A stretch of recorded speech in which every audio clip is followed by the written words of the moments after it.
Welcome to Pop Culture Philosophers. I'm Rockin Robbie Live!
What is up, everybody? Station Pop Pop Boom! Welcome to Pop Culture Philosophers. Welcome, in fact, to Rockin Robbie Live here on a Sunday night, the show where we talk about movies, comics, pop culture, and a whole lot more. I am your host, Rockin Robbie Billups. How is everybody doing? I hope you've had a great week and a great weekend. I hope you had a fantastic free comic book day. We're going to be talking about that and a whole lot more. Coming up in this show, we'll be talking about free comic book day. We'll be revealing the DC sneak peek because DC's got books out this week, believe it or not, and I've already read the ones I wanted to read, and we're going to chat about those tonight. We're also going to be doing a little bit of show and tell. We're going to be talking about just all kinds of random stuff as well as Marvel in the 90s. We got a loaded show. It's going to be great because it's also frickin' Robbie Week. That's right. It's our annual Robbie Week episode of Rockin' Robbie Live. It's the week where we celebrate all things Robbie. Why? Because on Friday... It's my birthday! That's right. Friday is my birthday, so thus it is Robbie Week. I hope everybody has had a Robbie Week, and each day throughout Robbie Week, I will be encouraging you to do things that I typically do. Yesterday, your assignment was go to Free Comic Book Day, and then watch us talk about one of my favorite movies, Nightmare Sisters, on Dylan's Horror Show. If you missed that show, it was great. We had a great time. To kick off Robbie Week, it's nothing better than comic books and Dylan's Horror Show, right? And then today, everybody's assignment was to go watch a movie that they've never seen before. If you couldn't make it to the theater, you can watch one at home. I went to the theater and watched a movie today because it's one of my favorite things to do, and I like to celebrate myself during Robbie Week by doing the things that I like to do. The second part of the assignment for today, though, was another one of my favorite things to do. That's Rockin' Robbie Live. That's to be here. So even though we got a grand plan, grandiose, some may even call it, this show is driven, fueled, if you will, by your questions, your thoughts, your comments, and your concerns. So get them in there right now as I encourage you to check out Pop Culture Philosophers on Facebook and on Instagram. If you're on Facebook, join the PCP Army. That's the official Pop Culture Philosophers Facebook group. Check out our website, popculturephilosophers.com, where you'll find links to merch, blogs, and all of our old school podcasts right there for you to check out and download at your desire. Also, you can follow me on X/Twitter at the Rockin Robbie, and you can help support the channel with Super Chat, which is always welcome, especially on the birthday show, and also over at patreon.com/PCP, like these fine PCP patrons right there, and I've been talking about it movie watch-alongs on Patreon. I said they were going to happen. They were going to happen soon. I got the date set. May 22nd. It's a Wednesday evening. At about 6 or 7, we're going to do a movie watch-along on patreon.com/PCP, exclusive to patrons that are at the $5 level or above. And we're going to be watching this VHS copy of The Crow. So I invite you to watch along with me on the movie. We're very, very excited to do that. So join up at patreon.com/PCP if you want to be sure to get there for May 22nd as we do a live watch along for The Crow. All right, what do you want to chat about? Let us know. Be sure to like, share, and subscribe. And like I said, if you want to help support the channel, especially for Robbie Week, you can do so with Super Chat by joining the Patreon or by purchasing something from my birthday wish list on Amazon, which is pinned at the top of the chat. It is also in the description below, and I'm about to drop it into the chat yet again, just in case, if you feel so inclined and want to send your favorite comic book, movie, pop culture YouTuber something for their birthday, well, there you go. All right, we got a grand plan tonight, but the first thing we're going to do is have an opening shot. Here's to Robbie Week, everybody. If you got something handy, just grab it. Top down, bottoms up, y'all. Bourbon. All right, how is everybody doing? Coming up here on the channel, we're about to enter Crew's Choice on PCP Movie Night, right? And every year, when we do Crew's Choice, the crew gets to pick their movies, right? Everybody gets a pick. Brooks, Jelani, Fable gets one this year. Joe Corallo, Mike the Voice Matthews, John Hammertime Holshoe, Manny. Like, the crew gets to pick the movies for a couple of months. But this year, there's a special caveat. And this was Hammertime Holshoe's idea, which I thought was a brilliant idea when he came up with it in jest. But we went along with it. Everybody had to pick a movie that had Tom Cruise in it. So it's Crew's Choice. Isn't that funny? So the Crew's Choice pick, the first one, which is my pick, one of my favorite movies from when I was a child, so I figured, why not pull it out for Robbie Week? Tomorrow night on PCP Movie Night, we're talking about Days of Thunder, y'all. That's right. Happy Robbie Week, PCP Movie Night, tomorrow night, 8 p.m. Central Time. We'll be talking about Days of Thunder. Why are we doing such silly things this week? Well, because Friday... It's my birthday! All right, very excited, though. Happy frickin' Robbie Week. I hope everybody's been doing a good weekend. I've had a good time. So, before I get to the chat, and what do you want to chat about, let us know. It's time for your very own official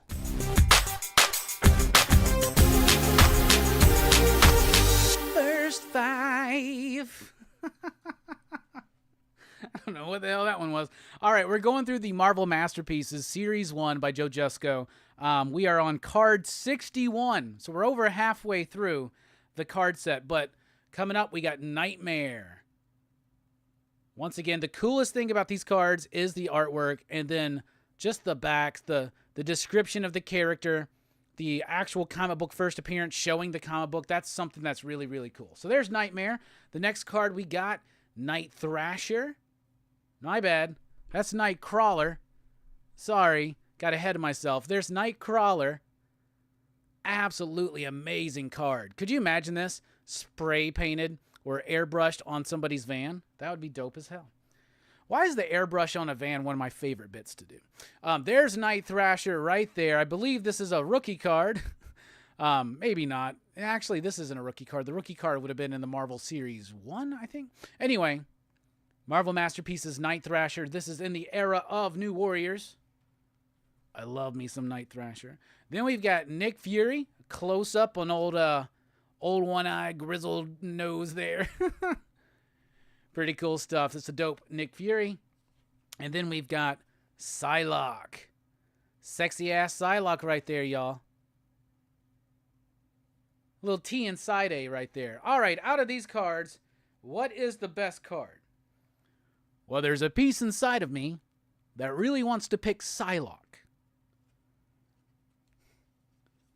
But I'm actually going to go with Nightcrawler because I really love that card and I love that BAMF effect in the back. But I will say a very special shout out, though, to that sexy Psylocke card. If y'all have not picked this up by yet on the channel, I'm into Psylocke for some reason. For some reason. Don't know why. All right, what do you want to chat about? Let's get into it. We've done your very own official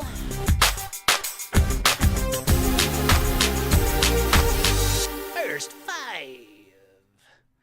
But we're going to take a quick station identification. Why? Because Friday is... It's my birthday!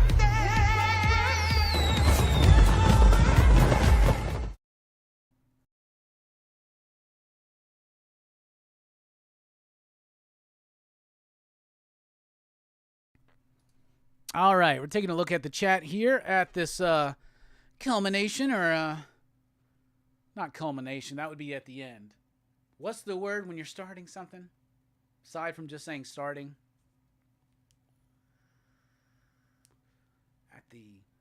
I'm doing this because I'm thinking of like the commencement. The commencement of Rockin Robbie Live here on Robbie Week. Let's see what's going on. We got GT Key Comic in the house. How you doing? We got the artist formerly known as Jesse Say What with the station. We got Billy asking, is this real? Billy, I'm glad you ask that question every day because so do I, and we all need to ask that question. One of the things I encourage you to do on Robbie Week, in fact, Wednesday in particular, is going to be this assignment. Question everything. Think about stuff. Reflect on things, but question everything. As 311 says... reconsider everything.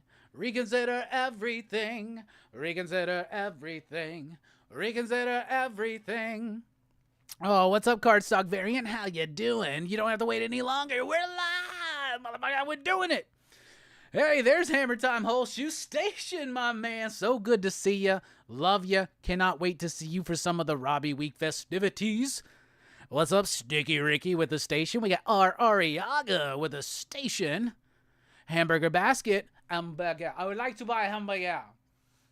Evening, Robbie and the community. Well, the name changes. Says, hola to that. Yo, yo, says Sticky Ricky. Hamburger Basket says, what's going on with DC? I don't know. What are you talking about? What's going on with DC? Something going on? Something happened? Something break? What's going on? Hammer Time Holshoe, it's a loaded show with chives, butter, sour cream, and bacon bits, and maybe even some cheddar cheese, brother. Sticky Ricky says, guys, last night my nose was so stuffy I needed a full bottle of nasal spray to unclog it. Man, a full bottle? Maybe you got a problem there, Sticky Ricky. I'm not saying this is an intervention, but I'm saying this is an intervention, intervention. Evil Face Bad is in the house. What is up? How you doing? We got Rogue Collecting. Yes. Sticky Ricky says, it was worth it, though. Nothing like the feeling of an unclogged nose after it's been stuffed for hours. I agree with that. I used to clear my nose with cocaine. I'm just joking, kids. Don't do drugs. I'm not joking. I am totally joking. It didn't help a stuffy nose, I guess is what I'm saying. Taki is here. What is up, my man? Station. Taki616 with a pop, pop. Boom! Man, it's so exciting. Evil Face Bat says, The Crow's a classic. Yes, The Crow is a classic. 100%. Sticky Ricky says, you collect 4K discs? I wouldn't say I collect 4K discs yet. I have a 4K TV. I do not have a 4K player. I have some 4K Blu-rays. Most of the ones that I have do have Blu-rays attached to them. So if I can get a Blu-ray that has a 4K, I go ahead and get that one so I don't have to upgrade later on. Though last night we had a great discussion on Dylan's Horror Show about physical media, this insistent need to upgrade, and how we need to kind of get over that at times. Not everything is worth the upgrade, but sometimes you also regret getting some of the unupgraded upgrades that you got before.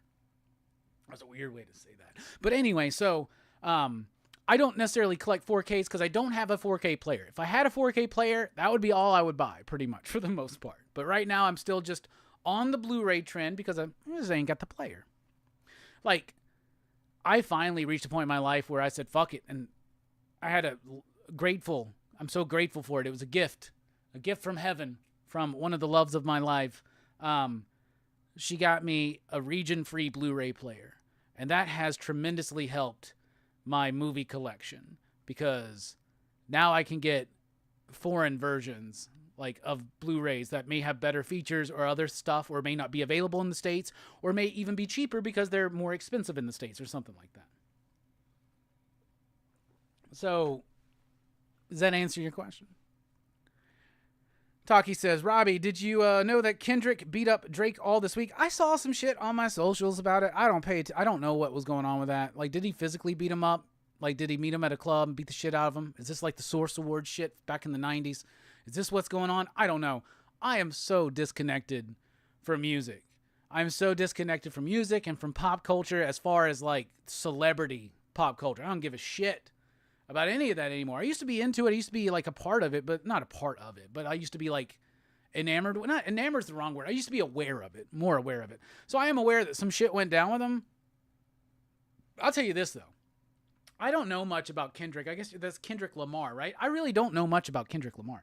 Y'all realize, first time I really listened to The Weeknd was when he did this the halftime show at the Super Bowl. So I'm like super old school. Like if it's made after like 2008, I probably ain't heard of it, you know. So I saw some shit had went down. I don't know what it was. Was it some like East Coast, West Coast shit? Was it as serious as it was in the 90s? Or was it some bullshit? I'll tell you this, though. I don't know much about Kendrick Lamar, but I'll tell you this. Drake looks like he shouldn't try to fucking start shit with anybody. Like, honestly. Like, maybe he could fucking start shit with me. That'd probably be okay. But, like, anybody else at his level or above or around his level, Drake probably shouldn't fuck with him. I don't know Drake. Drake is like, he always got, like, as far as hip hop goes, I always got the early impression that Drake was a bit soft for me. So I didn't really, I just didn't, like, as soon as I found out this motherfucker's in Degrassi Junior High, I'm like, oh, I don't give a shit. Snoop Dogg wasn't in Degrassi Junior High. However, now Snoop Dogg does all kinds of fucking shit. Ice Cube does family movies. So what's the fucking problem? I don't know. Start out doing family movies and it's harder to get cred for me. But if you start street, you get cred from me and then you can go and do whatever the fuck you want. Whether it's Martha Stewart, whether it's making fucking kid movies or some shit. Are we there yet? That fucking movie. So yeah, I heard something. 9-Panel Grid is in the house. What is up, Eric? Nice to see you, man. Eric's got a new video dropping tomorrow. Everybody go check it out. He's one of the best weekly comic book reviewers out there. Somebody brought this video to my attention one day. It was Nestor. Nestor is, well, he's like Reggie Jackson. He likes to, he's the straw that stirs the drink. But like when he was here visiting for the Huntsville Comic and Pop Culture Expo, we were hanging. He was like, man, I just watched this dude talking some shit about you and Bueller. I was like, what? What are you talking about? He showed me this video from some YouTuber I had never heard of. But it was a YouTuber talking about the different types of comic book YouTubers. And me and Bueller somehow fit in this, even though Bueller doesn't do weekly reviews. He does the weekly, like, he lets you know what's coming up. Anyway, so was talking about like there's the weekly comic book reviewer, right? And I was an example, and he said that we lacked creativity. He said we lacked creativity and didn't know what else to do. And Nestor was like, he doesn't never seen your channel. I was like, yeah, he just goes to show he's never seen my channel. I do way more than just the weekly comic book review. Now that's obviously our flagship show, but it's not the most successful videos. It's the consistent most successful video. Like it's one that we have like a consistent audience for, but like, and we do Rockin Robbie Live, we do the movie reviews, we do the wrap-ups, we do the top downs now. We've done so much shit in the past. Get the fuck out of here.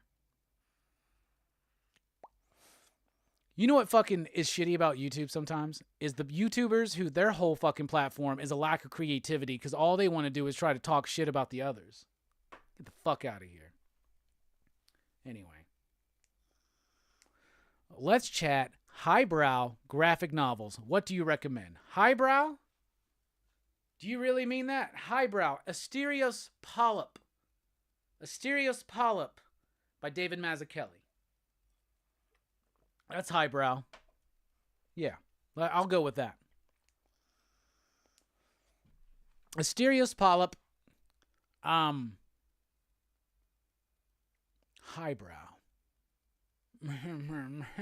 Like that kind of shit. I mean, I don't know. Some people would think like I don't know, like Black Hole, Charles Burns. That might be considered highbrow. I don't fucking know. But for sure, Asterios Polyp, I feel like I'm good with that recommendation for a highbrow comic. Hamburger Basket says, just read New Warriors number 8. Can we get Mark Bagley back on a Night Thrasher story? Unfortunately, I don't think that's ever in the cards. They got Night Thrasher book out now, but it'll be the last one for a while. I'm sure. Sales are not strong, and it's not that great. Taki says the first highbrow comic he can think of is a Gun Honey. That's funny. Hey, what's up, Entropy in Comics? How you doing? 9-Panel Grid says that Psylocke was changing lives in the 90s. You know it. You know, the first song I ever wrote for my hip-hop group, The Basement Show, first song we ever wrote was called Changing Lives. It was a fucking bad song. I don't even remember it. I'm changing lives tonight. How did it go? I'm changing lives tonight. In an everyday light, getting high like a bop and not but not five. I can't even fucking remember it. It was bad though. Changing lives tonight. That was the hook. Changing lives tonight. Whether yours or mine, we're gonna bow to time. Changing my mom, changing lives tonight. We get high tonight, getting high tonight. Like we do every night. Every night, getting a time and not, and I'm in an I'm and not. We're changing lives tonight. We're changing lives tonight in an evergreen way. Let me tell you, motherfuckers, how you got them. Something like that. It was crazy. It was stupid. It was bad. It was a really bad song. If I ever find a random disc, sometimes I'll find these random discs and I put them in. I'm like, holy fuck, that's a song of mine from like way back in the day. If I ever find it, I'll play it for you. Changing lives tonight. In another way. I don't even fuck it. It's so bad. I'm changing lives tonight. We getting high tonight. And I'm changing lives tonight. We getting high tonight. Something like that. It's so stupid. Didn't even really have a good hook.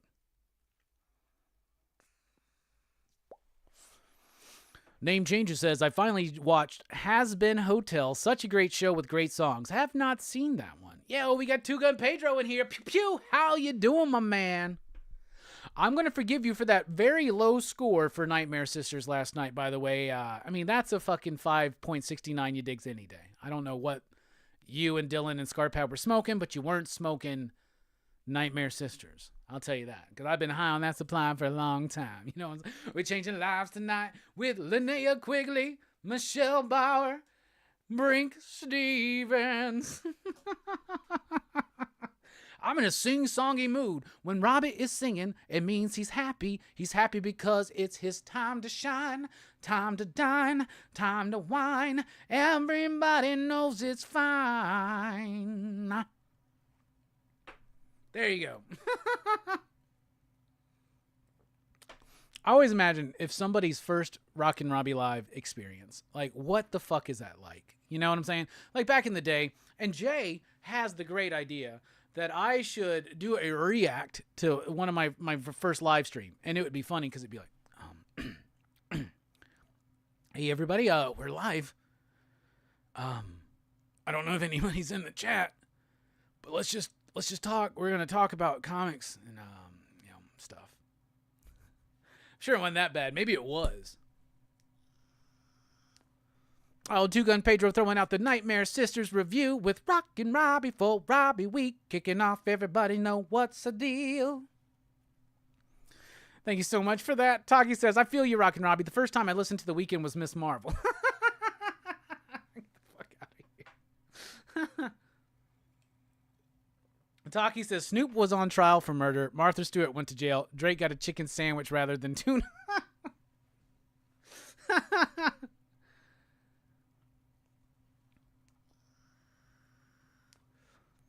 Oh, is that the guy? Yeah.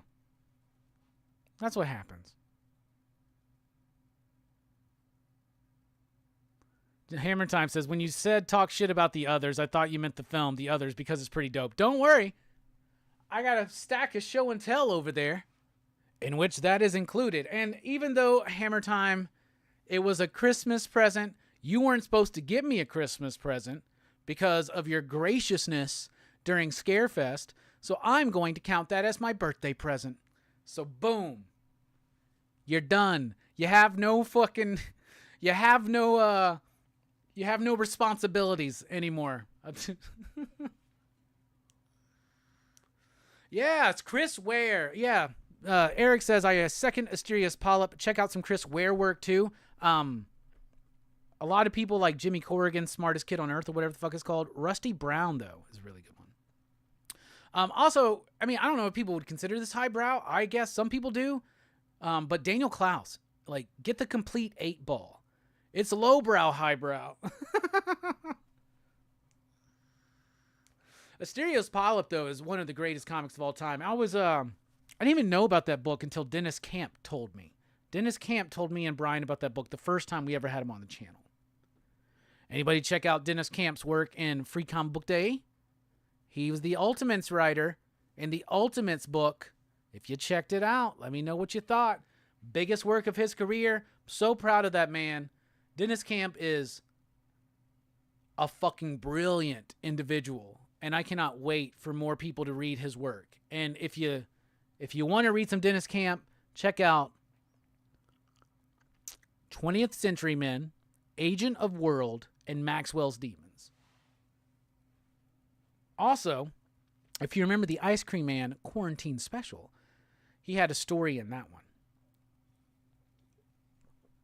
You're welcome, Sticky Ricky. Anissa Station, how you doing? What's up, Bobby De La Ghetto? How you doing, my man? Oh, thank you so much, Anissa. My birthday is Friday, but this is Robbie Week. So happy Robbie Week, everybody. Hardcore Station. William says, almost like in Japan when they're trying to figure out who sings Fly Away. What about Lenny Kravitz? I want to get away. I want to fly away. Yeah, with you.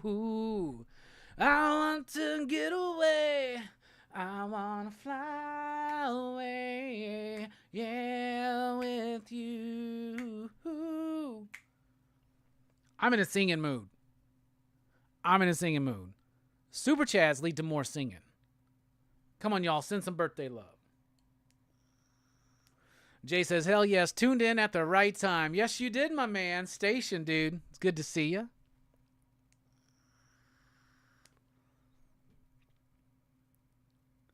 Bobby says, before I knew you guys, I was intimidated, man, with the Hellboy and everything. I don't know what was going on.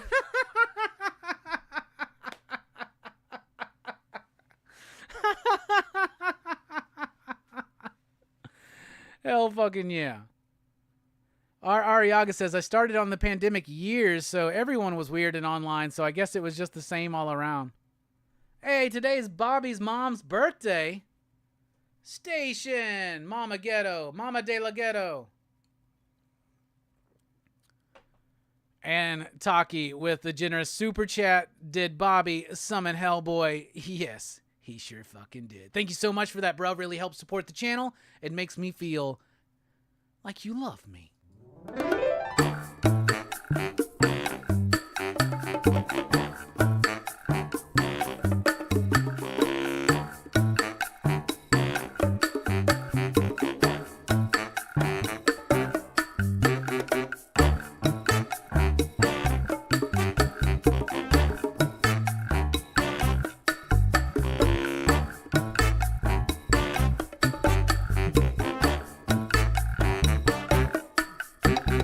Let me tell you about this little man I know.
Y'all remember that time that we retired the Hellboy song?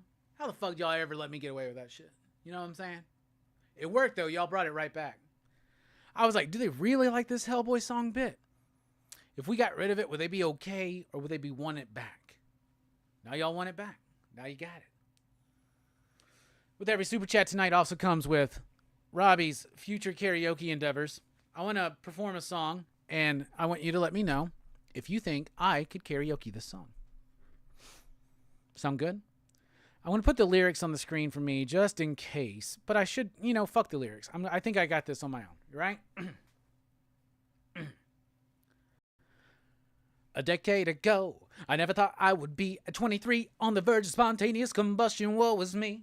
But I guess that it comes with the territory, an ominous landscape of never-ending calamity. I need you to hear, I need you to see that I've had all I can take, and exploding seems like a definite possibility to me. So pardon me while I burst into flames. I've had enough of the world and its people's mindless games. Pardon me while I burst and rise above the flame. Pardon me, I'll never be the same. Not 2 days ago, I was having a look in a book and I saw a picture of a guy fried up above his knees. I said, I can relate, cause lately I've been thinking of combustication as a welcome vacation from the burdens of the planet Earth, like gravity, hypocrisy, and the perils of living in 3D. But thinking so much differently.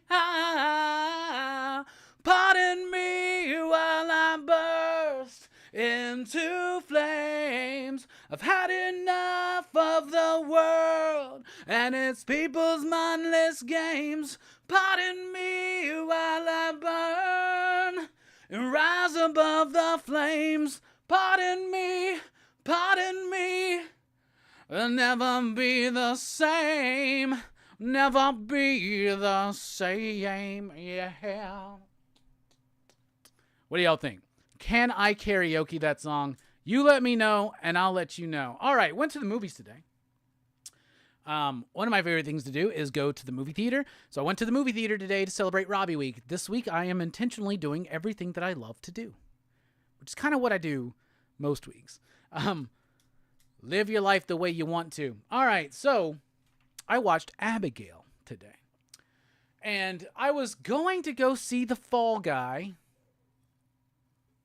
because it looks funny, but I had been wanting to see Abigail because I liked the trailer a lot. I wanted to check it out, and I watched it, and it was It was okay. I'm not going to spoil shit, but there's nothing to spoil because the trailer is kind of the spoiler. Like, if you watch the trailer, you know what the premise of the movie is, and that's the hook. Like, you need that information to sell me on watching this movie. If it's just a movie about people kidnapping a fucking girl, I don't give a shit.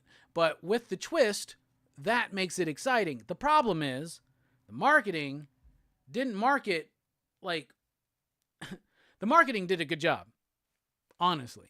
But the problem is, the movie holds on to the reveal that's revealed in the trailer for way too fucking long.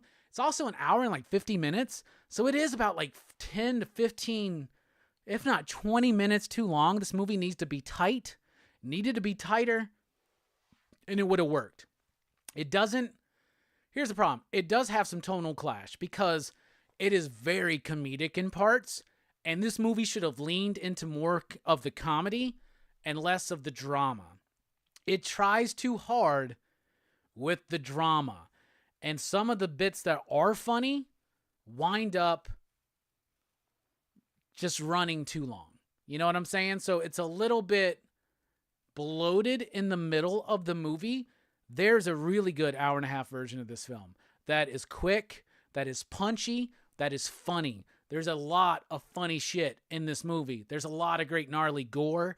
There's some really great shit in Abigail. But it's just not quite there yet because it does take too much time doing boring, tired, routine, slight character studies, and I like a movie that's not trying to be anything that it's not. And this movie at times does try to be a little bit what it's not. And it's got some weird stretches in it, but it's got some good stretches in it too. So all in all, I thought Abigail was aight. I would give it 3 ya digs out of 5. So there you go. We got Jay Nunya in the house. We got Nick from Comic Culture. What is up? How is everybody doing?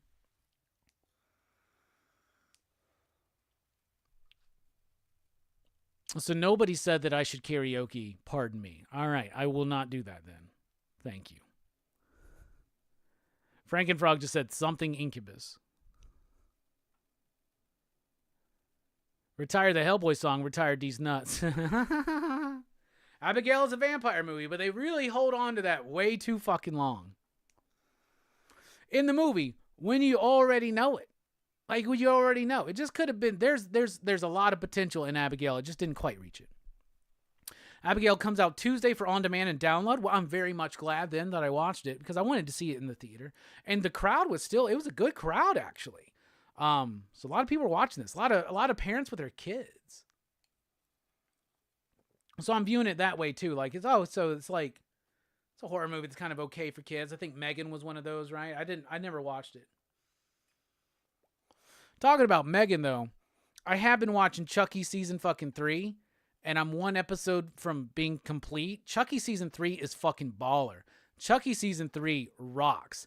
I really liked Chucky season 1, but I did not like Chucky season 2. Season 3 fucking is baller. Season 3 fucking rocks. Chucky even calls out Megan in that one. It's pretty funny. All right, yesterday was Free Comic Book Day, y'all. Taki says, I watched Match Point today. ScarJo was fine, and it was very sad. And for Woody Allen, uncharacteristic. I've never seen that one. No, Hammer Time, I have not seen Shogun yet, but I do plan on watching it. I want to finish up one more episode of Chucky.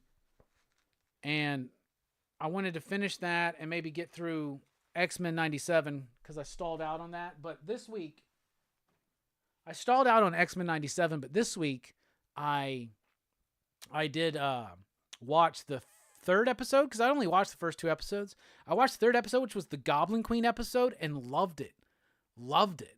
But yeah, I'm hearing great shit about Shogun. I also hear good things about, is it Fallout? Is that the one? Is that the game? Is that Fallout? Fallout? Is that the show?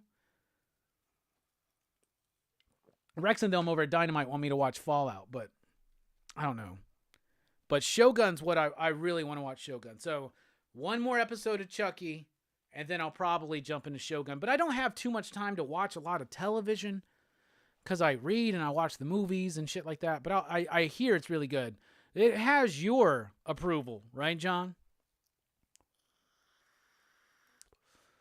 The name changes says, Free Comic Book Day. I got 8 or 9 issues. It was very successful. Yeah, everybody, let me know. How was your Free Comic Book Day? What'd you do?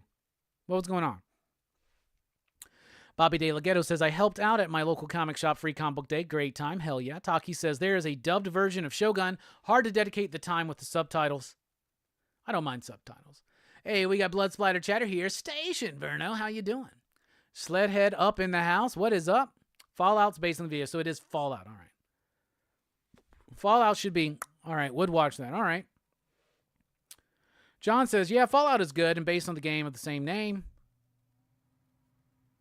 Nick says, I worked at the shop. LOL, busy day. Yeah, it's always busy. I was so proud of my staff. It was a lot of people on my staff. It was their first time. They did a great job. Staff did great. Customers were great. We had no incidents. Everybody got some great comics this year. There were some good comics out there to get for Free Comic Book Day, which is not usually the case. It was great. It was great seeing people that you don't typically see. Because like I said, you know, if the comic shop is the church, Free Comic Book Day is Easter Sunday. So it's the day of the year where you see a lot of people you don't typically see, right? But we had a great day. Super fun. And I'm very, very proud of the staff of the Deep Comics and Games. They nailed it. They killed it.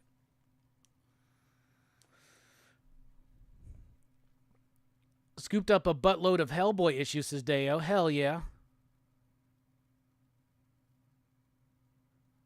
Verno says, Fallout is fire as fuck, but I'm obsessed with the game. Hammer Time says, Shogun is pretty good. I really just watched it for Anasawi. So why? Of course I have a thing for Japanese women. Of course, John. You don't have to remind me of that. John's funny because he's got a thing for Japanese women, and he always reminds you of that.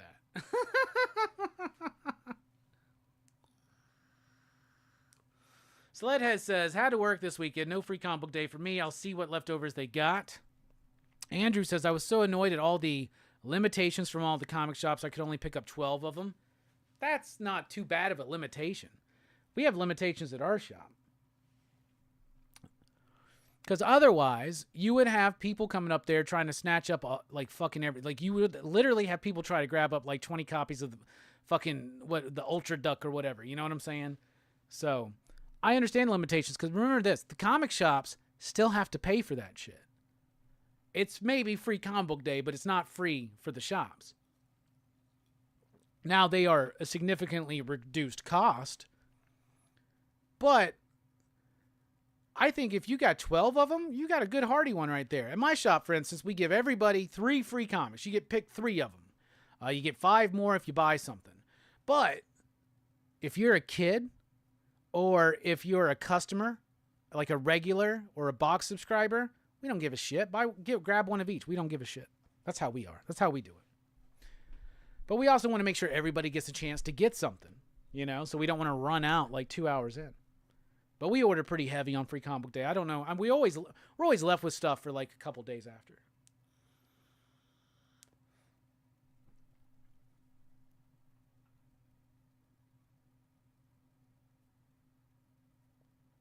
Taki says, I found Liberty Meadows in the wild for the first time on Free Comic Book Day. Hell yeah, that's awesome.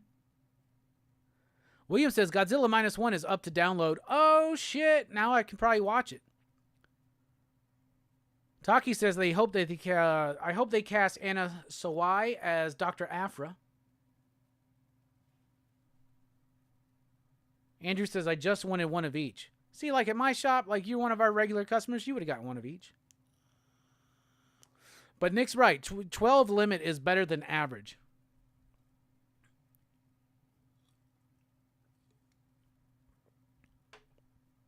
Jesus. We did meet Mami Sasazaki from Scandal, who John has the hugest crush on in the world. Jay says, I'm going to go to movies to see Mars Express. Hope it doesn't suck. Robbie, did you get any graded Free Comic Book Day slabs? No, not me personally. Our shop got 2 of them. We got a Far Cry one, and we got the Boombox 10th anniversary one. I think we just put like a $30, $40 price tag on them and slapped them on the wall, see what happens. I don't know if they sold.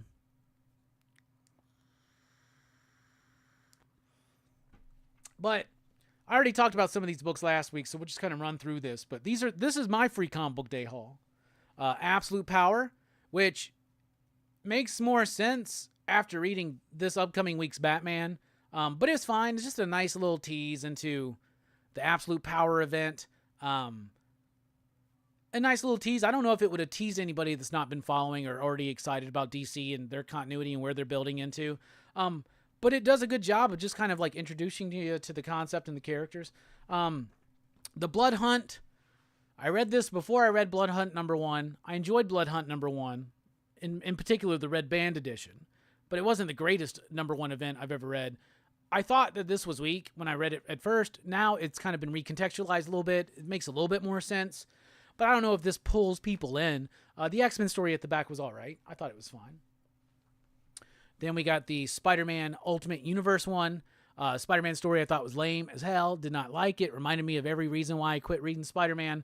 But the Ultimate book in here, Ultimates, by my boy Dennis Camp. Y'all, there's a little Venom bit in there too. That was all right. But I really liked this Ultimate story. It gave me a little bit of a planetary vibe, which is a popular thing to vibe with right now. But that was great. Johnny Quest, Joe Casey is passionate about Johnny Quest. It comes through in here. Get a little bit of a Johnny Quest #0. Also a tease for or a sneak peek into Thundercats and Space Ghost, which are out right now. Space Ghost was cool. Thundercats has been gnarly. This Joe Casey Johnny Quest was pretty dope. And I've never really been a huge Johnny Quest fan or anything like that. So, my favorite thing, though, for Free Comic Book Day was definitely the Energon universe. This was amazing. Ryan Otley doing a Transformers book, explaining what's been up with Megatron. Then you've got Robert Kirkman and Lorenzo doing a Void Rivals story that has really got me excited because some of y'all may not have read them yet, so I won't spoil it yet. And then we got a G.I. Joe story by Josh Williamson that I really liked. So I read those, and I talked about those last week. Here are the ones that I got, and I just read this week. Conan, Battle for the Black Stone. Really loving what Jim Zub is doing in the pages of Conan right now. And he's building up this whole, like, Robert E. Howard universe, like this Howard-verse, and this big crossover that's coming out. That's even going to be in some Conan novels, which I'm actually excited to pick up and read. But this was a really great book because it was a cool story. It was decent. It got you into the vibe of it, right? I love this fucking big dude right there. It just looks super cool. And then, you know, just kind of teasing a bunch of stuff. I really, really liked it, and it was kind of shocking. And my favorite thing about it, too, was this little bit at the end, because a lot of these Robert E. Howard characters, I have no idea who the fuck they are. I picked up this Street Fighter versus Final Fight book, and I was disappointed. It was clunky as hell. It was so hard to read. There are moments of the art I really like. I always want to get into Street Fighter books because I love Street Fighter the game. I really, really freaking do. And I loved Final Fight back in the day, too. There was a gas station that was at the corner next to the apartment complex that I lived in with my grandmother at the time. We'd go to this gas station, and we would just, like, get snacks, including those turtle fucking pies. Remember those TMNT Hostess pies, pudding pies, or whatever? We'd get those, and we'd get those giant 32-ounce sodas. We'd get Airheads and Lemonheads and Boston Baked Beans and all kinds of cheap candy. We'd gorge ourselves on candy and soda. And they had Street Fighter 2, and they had Final Fight. I don't know if it's Final Fight 1 or if it was 2, but it was one of the Final Fights. And so 2 franchises that have a lot of meaning to me, some great memories. But I always want to get into these books, and I like the art at times, but the story it's just clunky, and the dialogue is bad, and it's hard. But that opening art was really solid, or that second artist. The first artist isn't too bad either. But that was aight. All right, then I had this at my house for a few weeks, but I just read it today, this TMNT one, introducing the Night Watcher. I know who the Night Watcher is already, but I'm not going to spoil that for you.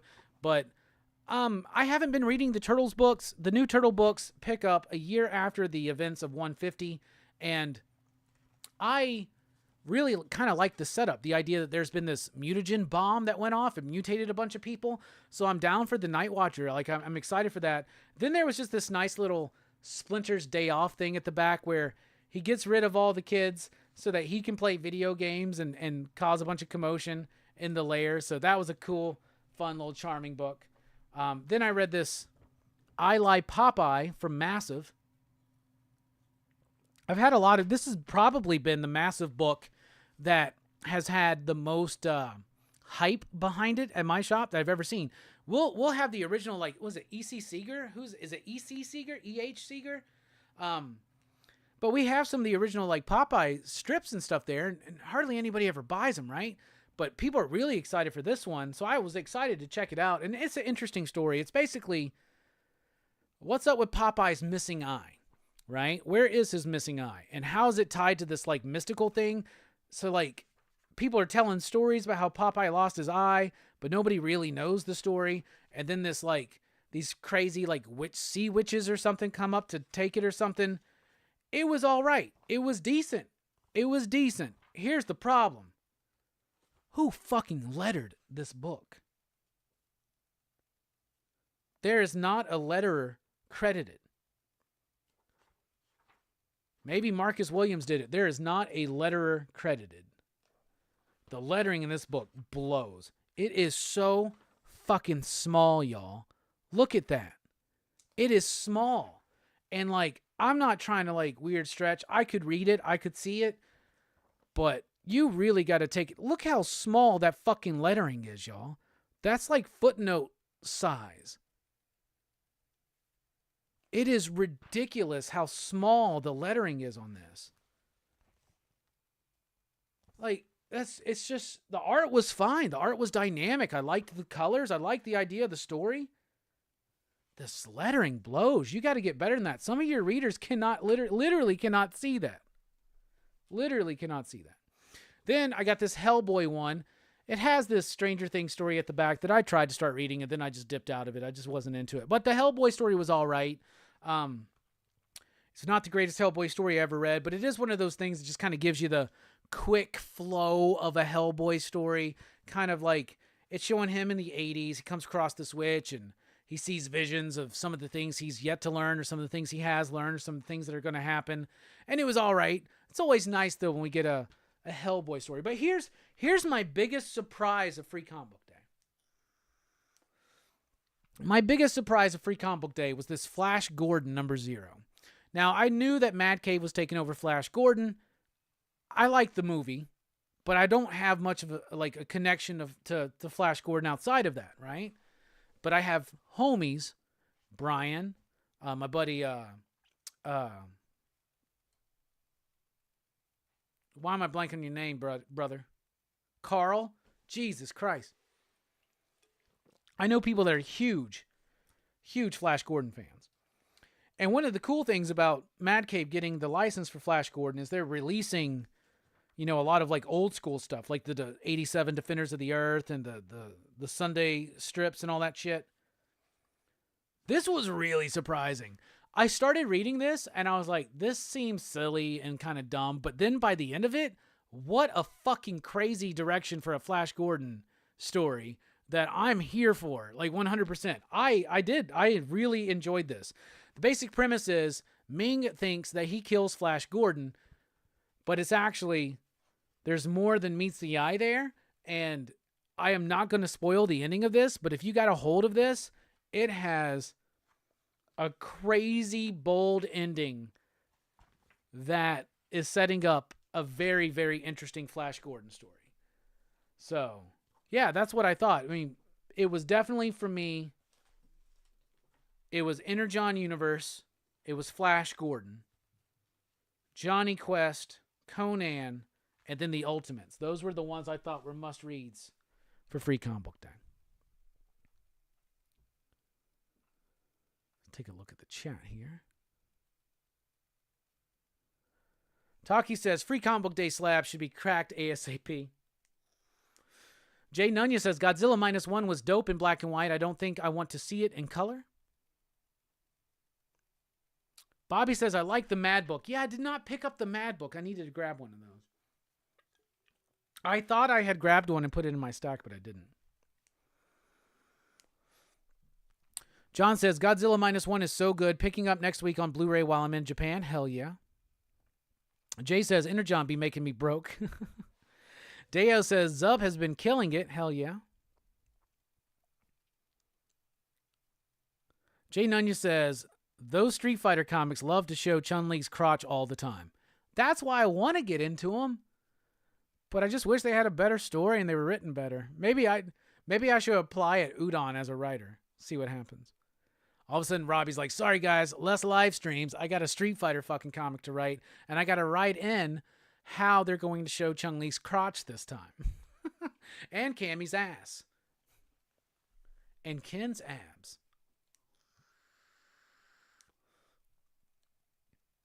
Bobby says, yeah, that Popeye was cool. I need my spinach. I love some spinach. GTK Comic, it's your birthday Friday? How old are you? Yes, Friday. It's my birthday!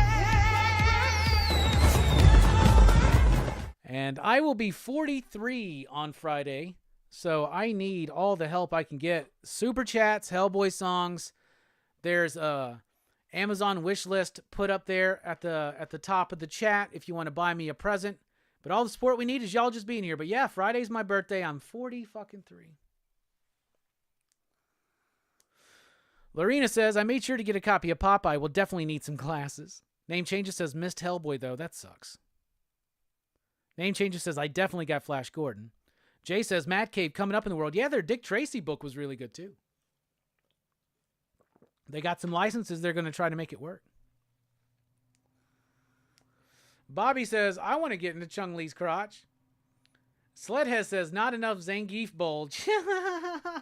Quick, change the channel. All right, we're taking a quick break. When we come back, the DC sneak peek and more here on Rockin Robbie Live. Robbie Week edition, y'all. Have a good one. It's my birthday.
What's up, everybody? Welcome back to Pop Culture Philosophers. Welcome back to Rockin Robbie Live. I am your host, Rockin Robbie Bills, and it is Robbie Week. That's right.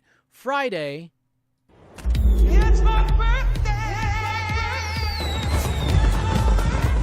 Friday is my birthday, thus we are in Robbie Week. If you want to offer something for Robbie Week, there is a link up in the top of the chat and in the description for my Amazon birthday wish list. I'm about to drop it in the chat again as well. If you feel so inclined, it's a list of mostly Blu-rays. You can get me something for my birthday. It'll make me feel special. It'll make me feel awesome. And I'll give you a shout out if I get something for you. So make sure if you send something that I know it's from you. Because so many of y'all motherfuckers want to send shit and be all anonymous with it, and then I gotta try to be sneaky and figure out shit. Like when Damien sent me some shit, I had to figure it out. I had to ask people and shit and get all sneaky, and I don't want to fucking do that. So it is Robbie Week, and for Robbie Week, what I do is I like to participate in all of my favorite things. Yesterday, Free Comic Book Day, and a review on Dylan's Horror Show with Nightmare Sisters. Today, I went and saw Abigail, so going to watch a movie that you hadn't seen before. That's one of my favorite things to do, as well as Rockin Robbie Live. So far, y'all are on point. By the way, I'll give you an early sneak peek at tomorrow's assignment for Robbie Week. Tomorrow's assignment is this. You go to work, or whatever it is you do on Monday, and you absolutely fucking crush it. You crush it. You be productive, and you crush it. Then you check out my show on the EXP, and then you check us out on PCP Movie Night for Cruise Choice. All the Cruise Choice this year have to be Tom Cruise movies, so it's kind of like Tom Cruise Choice, if you get what I'm saying. And tomorrow night, it's my pick. We're talking about Days of Thunder. Very excited to chat about this one. I hadn't seen it since I was a kid. I love to revisit my childhood during Robbie Week, so absolutely. It was way better than I thought it would be. So everybody check out Days of Thunder. Also, follow me on Twitter /X at @TheRockinRobbie. Join the PCP Army, the official Pop Culture Philosophers Facebook group. Follow us there. Follow us on Instagram. We're active on Instagram. We're active on PCP Army. Subscribe, like, share. But all the support we need is you being here. But if you want to go a little bit further, you can get me a birthday gift. You can super chat, which will trigger a Hellboy song. And I see your super chat up there, Sledhead. We're about to get to that. Or you can join us over at patreon.com/PCP and unlock exclusive content like downloadable versions of the weekly comic book review and the weekly pop culture wrap-up hours before they drop on YouTube, as well as unlocking at the $5 level or above being able to attend the live watch-along party we're doing May 22nd, our inaugural Patreon exclusive movie watch-along, and we're going to be watching along this VHS copy of The Crow. So y'all got to get your own copy. I'm not going to be able to have it on screen. It's not going to be on screen, but y'all get Crow ready and lined up. I'll get Crow ready and lined up, and we'll watch it together. We'll have a nice conversation. That will be May 22nd, exclusive to Patreon subscribers. But don't forget Days of Thunder tomorrow night on PCP Movie Night for Robbie Week.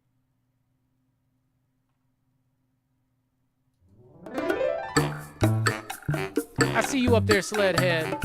Station all. Hope you had a great free comic book day. Well, happy 5th to you, my man.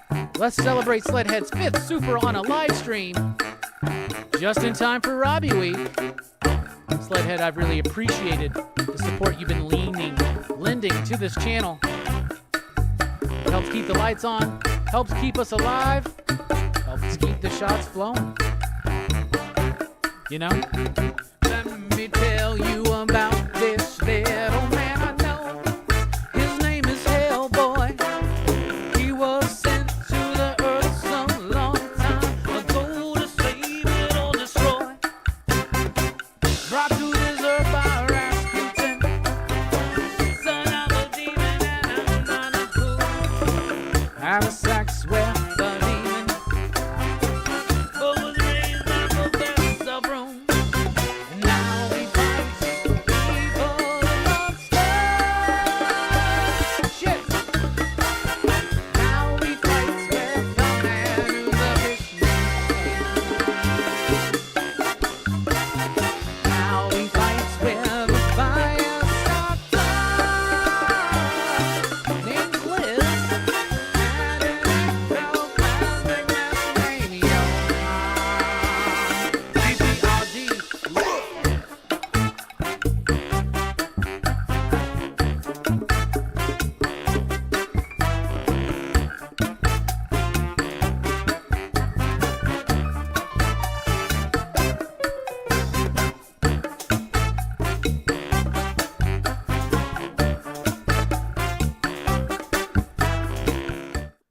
Sledhead, thank you so much. This one's for you, everybody. Take another Happy Robbie Week shot.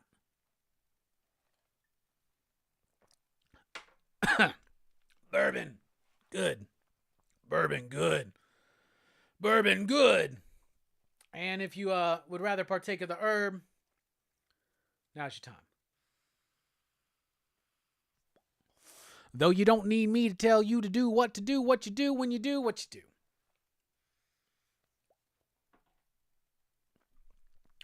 All right, let's take a look at the chat.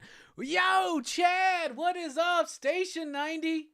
Dude, it's always good to see you. I haven't seen you in so long. So long. I miss you, brother. I miss you. We gotta make sure you can get to MegaCon 2025. You gotta come play some dominoes with me, Smilio. Oh, Beulah will be there, maybe Damien too, and don't you know it's that whole Florida crew, including my man, Raul.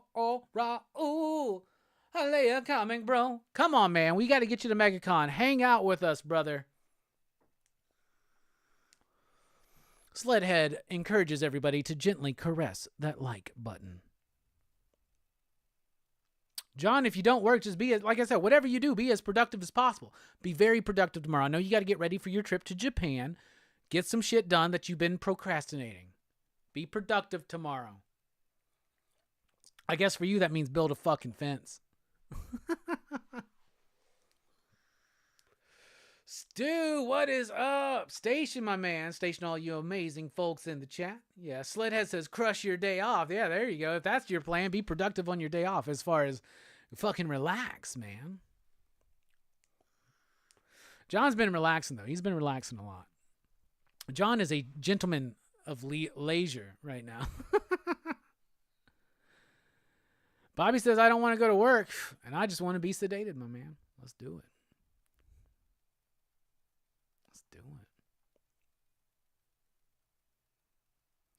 Who is giving the birthday boy spanks? John is offering. Okay, bro, I'll be expecting that. They can't get too sexual, though, man. John's living the high life right now, man. 9-Panel Grid says, wait a minute, I didn't realize this was a bourbon stream. Well, I took a shot at the opening. I took a shot at the beginning. $10 super chat, I'll take another shot. A $10, let's rephrase this.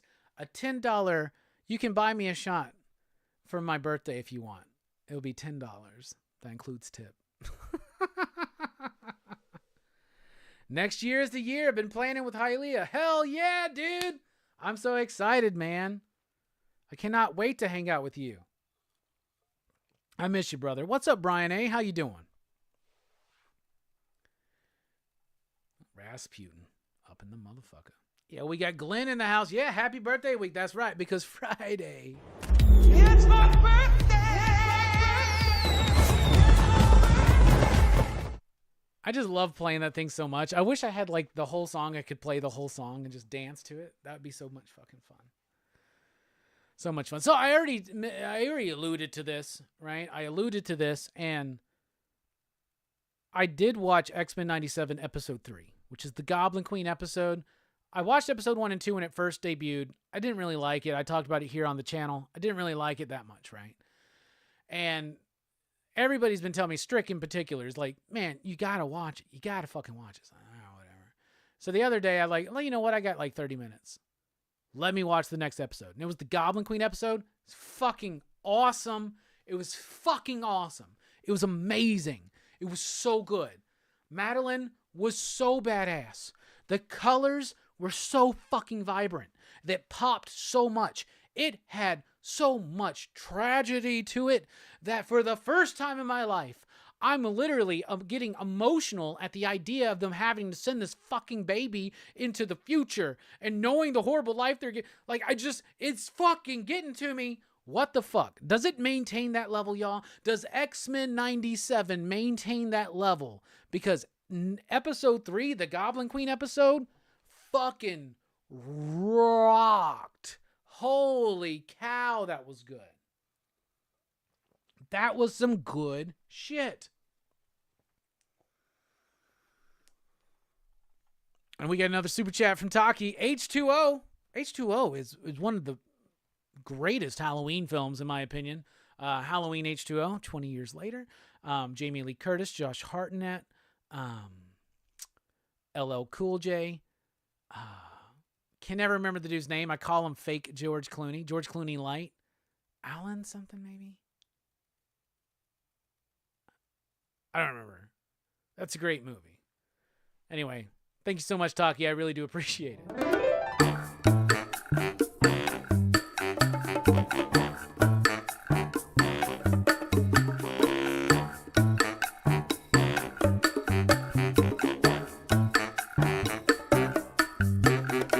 We got a whole week of Robbie Week festivities planned here in the Huntsville Act.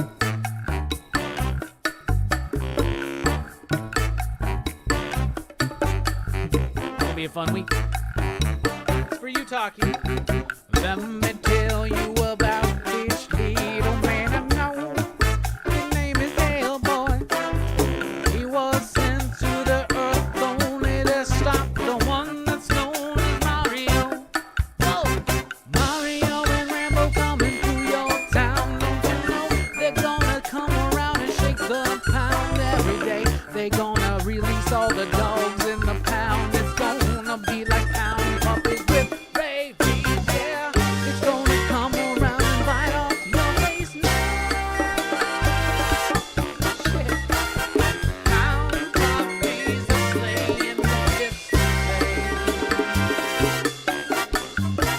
The fist, the hand, the shield, and the spear, yeah. But the Foot Clan is here. I don't know what this has to do with Mario or Rambo. What the fuck was that?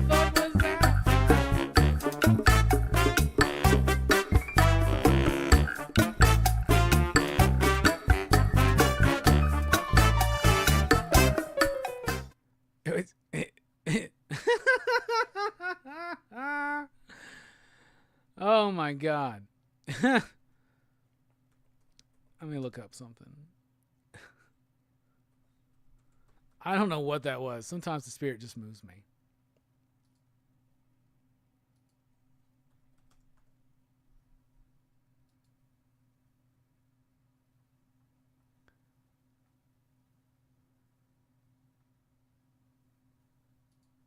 Bear with me. Try and get something set up here.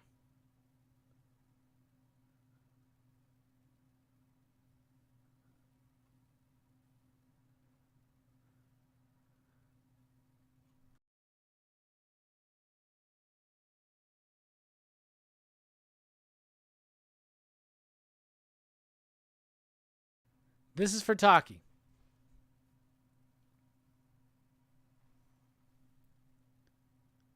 Girl, I must warn you, I sense something strange in my mind.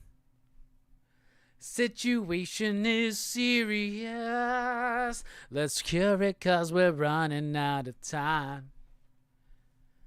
It's oh so beautiful. Relationships, they seem from the start. It's also deadly when love is not together from the heart. Everybody, you know it. It's driving me out of my mind. That's why it's hard for me to find. Can't get it out of my head. Miss her, kiss her, love her. That girl is poison. Woo! Never trust a big butt and a smile. That girl is poison. Yeah. If I were you, I'd take precaution before I step to meet a fly girl, you know? 'Cause in some proportions, you'll think she's the best in the world. She's so fly, she'll drive you right out of your mind. steal your heart when you're blind. But while she's scheming, she'll make you think you're dreaming. You'll fall in love and you'll be screaming, demon. Poison, deadly, moving in slow, looking for a mellow fellow like DeVoe, getting paid late, so better lay low, scheming on house, money, and the whole show. The low pro ho should be cut like an afro. Fuck, I fucked that up. The low pro ho should be cut like an afro. See what you're saying, huh? She's a winner to you, but I know she's a loser. Yeah, how do you know? Yeah, me and the crew used to do her. What the fuck? It's driving me out of my mind. That's why it's hard for me to find. Can't get it out of my head. Miss her, kiss her, love her. That girl is poison. Never trust a big button to smile. That was for you, Taki. Felt like you needed it. He is Alan Arkin's kid. Adam Arkin. George Clooney light. George Clooney ultra light. He's the Michelob Ultra of George Clooney. And y'all know what I'm saying. Because here's the deep fucking stretch. Ready? Here, I can dive in. Y'all know me. I'm the fucking pop culture philosopher. We're all pop culture philosophers. We are the PCP Army. But I'm the pop culture philosopher. Can I say that? I'm the pop culture philosopher. Here we go. George Clooney, ER, Dr. Ross. Adam Arkin, Chicago Hope. He is George Clooney fucking light. That's what he is. Joe says, hey, I just got in from seeing Mars Express. Great movie. Hell yeah, Joe. Station. So you're telling me that instead of watching Abigail today at the theater, I should have watched Mars Express because it was there and I had no idea what the fuck it was. You're the second person to mention it. What is it? I don't even know what that is.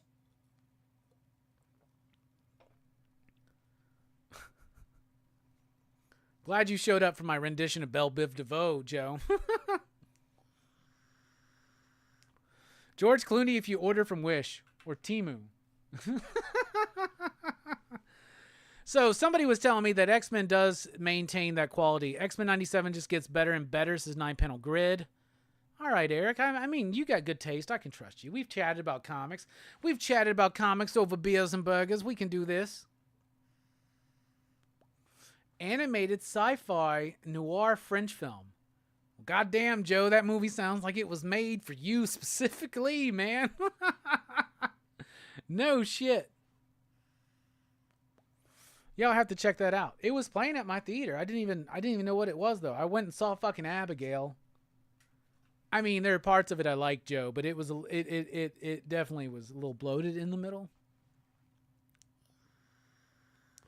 Hell yeah, Joe. I'm glad you liked it. All right.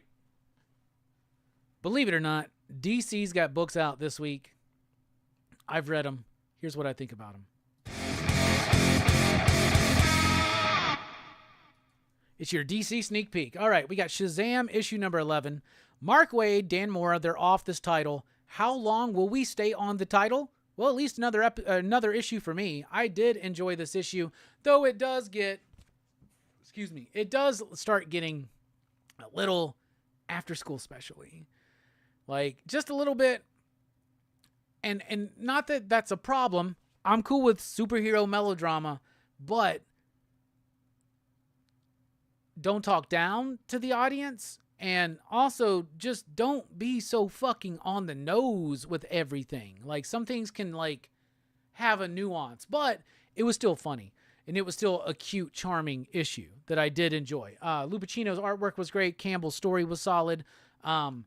It's basically a social worker comes in to see if the kids can be adopted. If they live in a good enough home that these parents can adopt them. They're not just foster kids. They'll actually be their children.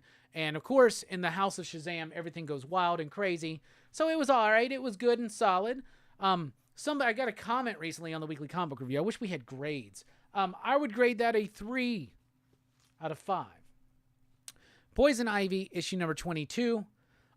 Pretty solid book. Now that we've gotten over the retelling of Poison Ivy's origin and how it all makes sense to this new stuff, it starts like what should be the final confrontation with her and Woodrue. I don't know. I don't care because this book has been fucking awesome. There's a new artist on here, Haining.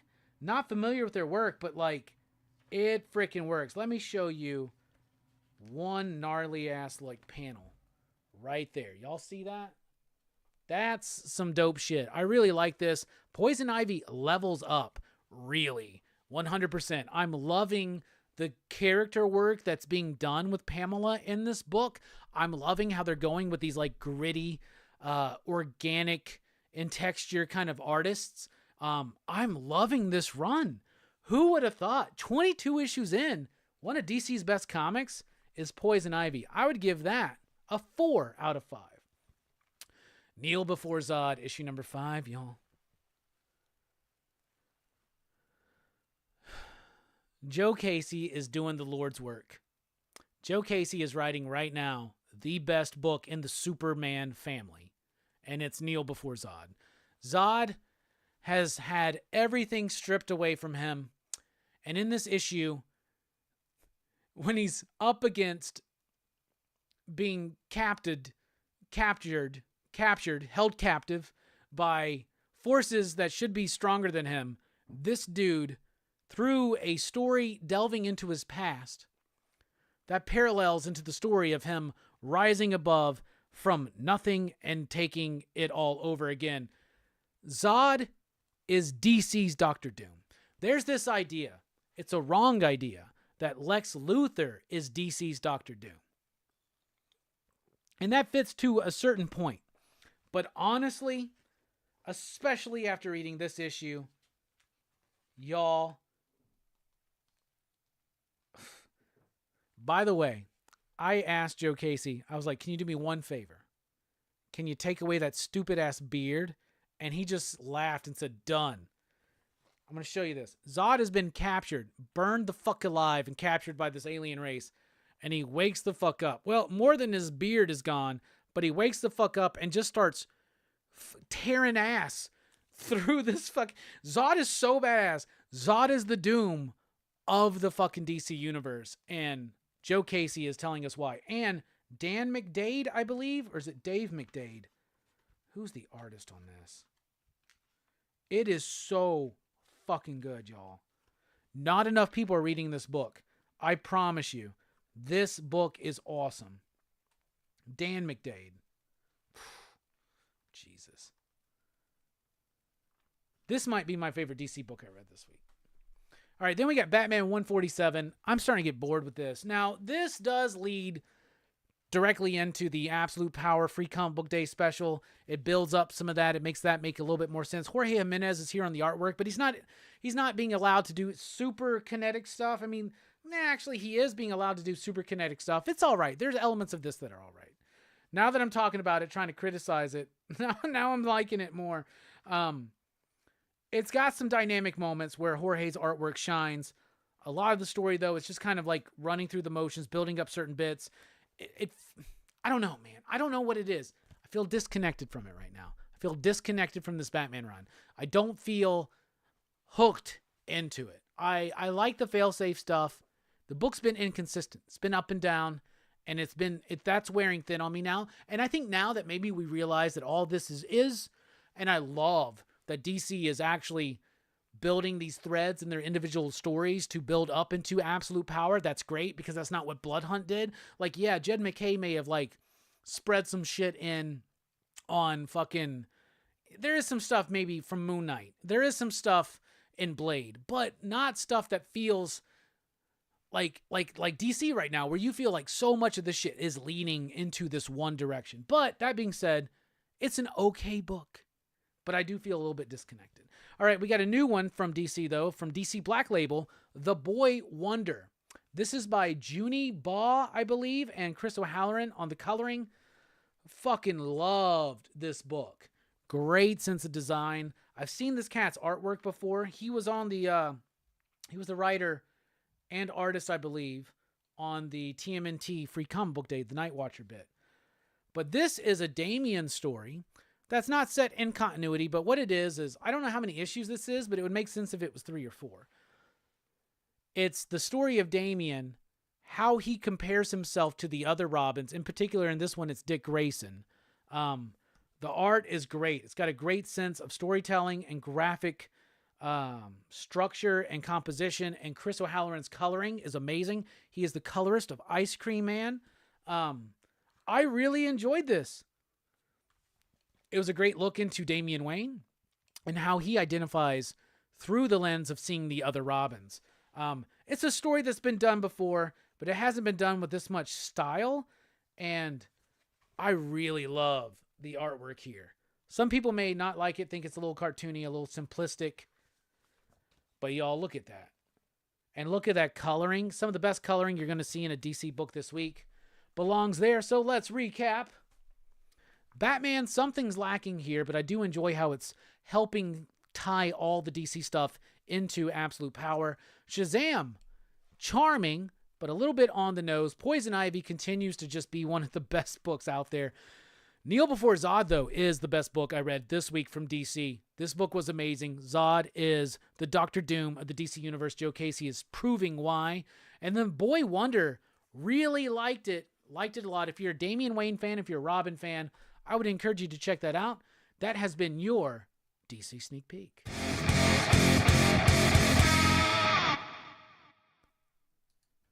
All right.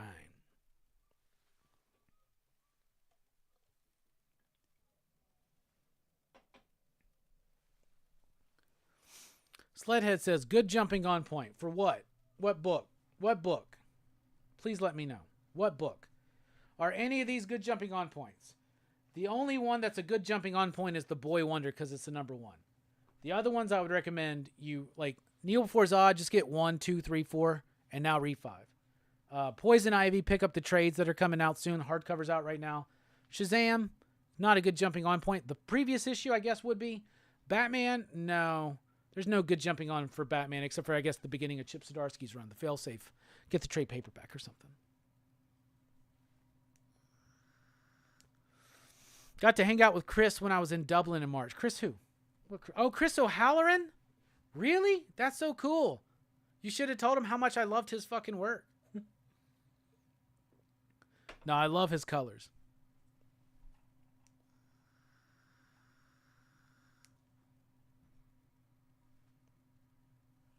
Stu says, hell yes, can't wait for that Junie Ball book. I liked it.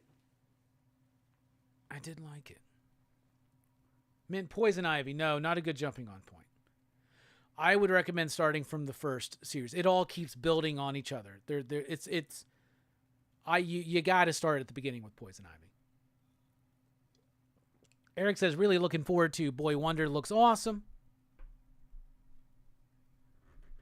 Hell yeah.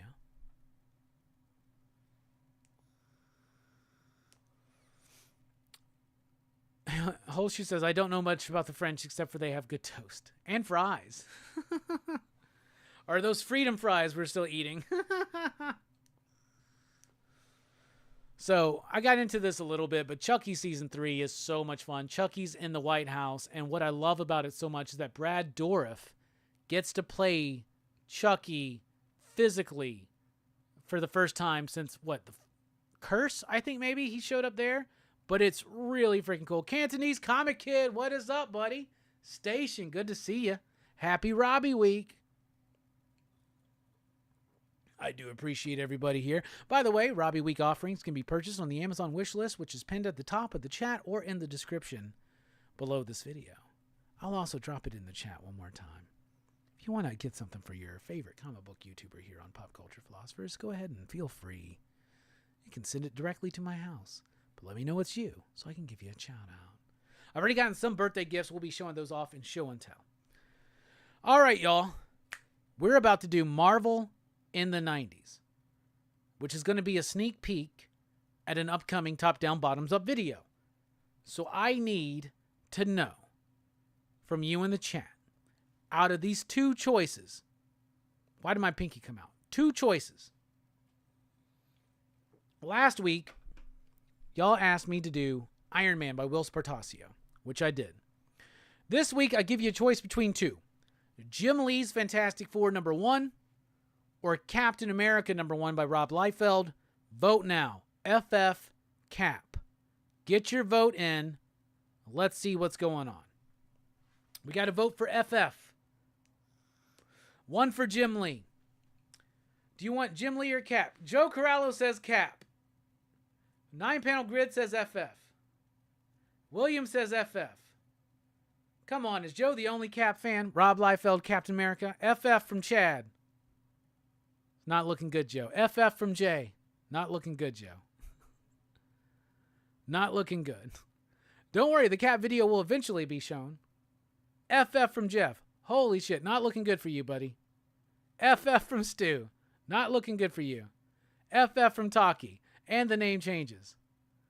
Joe says, at least I know I'm on the right side of history.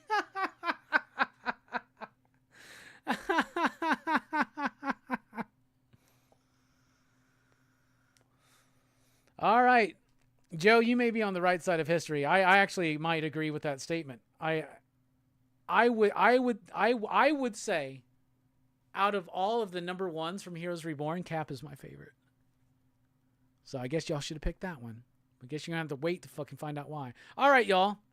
It's time to go back. How far back in time? To the 90s. To Heroes Reborn in particular. Where, well, I'll explain it all in the video. It's time for Marvel in the 90s.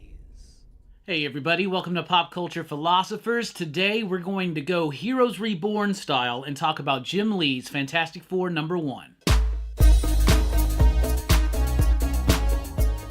That's right, everybody. Thanks for checking out the video. I am Rockin Robbie Billups, and today we're taking a look inside Jim Lee's Fantastic Four #1. This was part of the Heroes Reborn initiative, in which Marvel allowed Jim Lee's Wildstorm Studios and Rob Liefeld's Extreme Studios to take over 4 of their core titles to try to revitalize them. Fantastic Four, Iron Man, that was what Jim Lee did. Avengers and Captain America, that was Rob Liefeld. This is a very infamous time in comic books because Marvel was about to hit bankruptcy. They were trying to do whatever they could to boost some numbers up and generate some excitement into comics. Now, I've recently been listening to episodes of Robservations, which is Rob Liefeld's podcast. There was like a whole 5-episode stretch where he was talking about Heroes Reborn, and it made me drag out these copies and just start flipping through them again. And I wanted to go through these books, and at least every issue #1, I would love to keep going through them. Let me know if you want to see that here on the channel.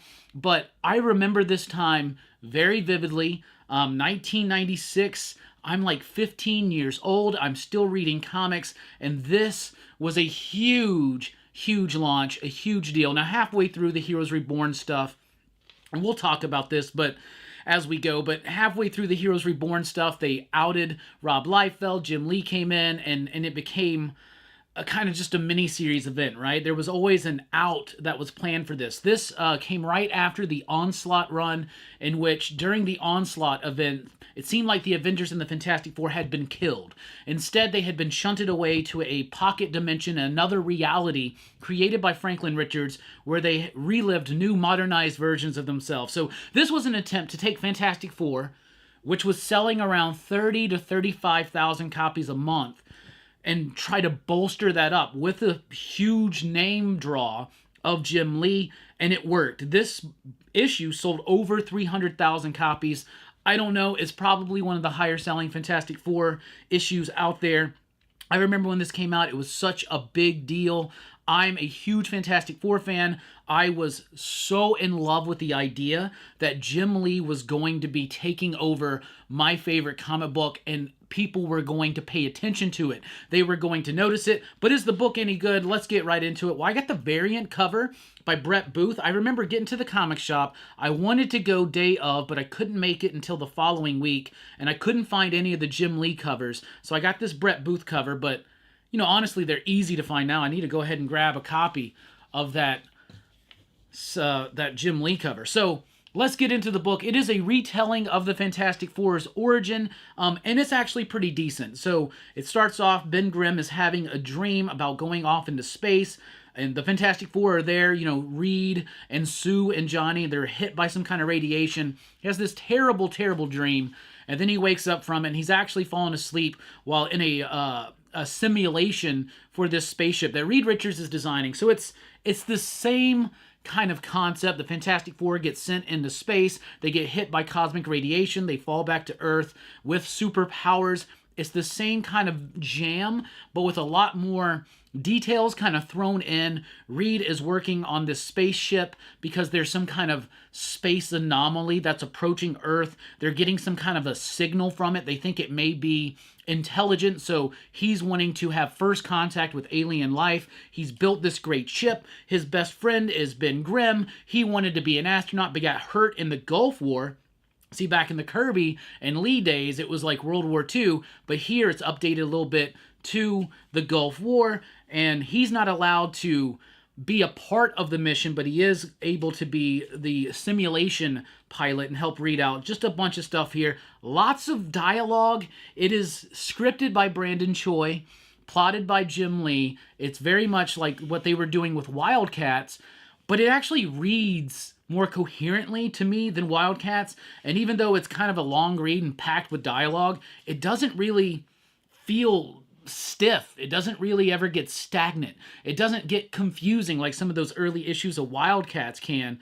This one absolutely works. Susan Storm and her brother Johnny, they're part of the Storm Foundation. They're like this corporate company that has a space division that Sue runs. She's got a relationship with Reed. A lot of familiar relationships and character dynamics, but a little bit of just an update, right? Back in the day, Sue was just Reed's like love, like little fling or something, like no real strength behind that character as to why she needed to be here on the mission. Here, though, she has more of an important role. She's making deals, she's wheeling, she's dealing, she's doing all that kind of stuff, and she finds out that this dude from the government, Agent Wyatt Wingfoot, so we get the introduction, a radical reintroduction of Wyatt Wingfoot, who is a Fantastic Four favorite. He shows up and informs Susan that the government, the U.S. government, is taking over the message, or taking over the mission because the space anomaly has been designated as a threat to national security, and she's, going against this, but he doesn't care. We're still getting into it. Now, the Jim Lee artwork it's all right. It's not the best Jim Lee artwork. We just recently went through his X-Men #1 from 1991, and I do think that the artwork there is a little bit more solid, but here it's just, he doesn't have an opportunity to give us many heroic shots yet because it's a slow build into the Fantastic Four's origin. And the coloring's by Joe Chiodo and somebody else. Joe Chiodo and Martin Jimenez. And very, very much like the time. Lots of browns, lots of oranges, kind of muddy. The coloring is probably the weakest part. Now, it does seem like the line work is not quite like it is typically from Scott Williams inking Jim Lee, at least before. Like, if you compare this to Hush, which came out a little bit after, or his X-Men run, which was a little bit before, or even Wildcats, there's something a little bit more dynamic about that artwork.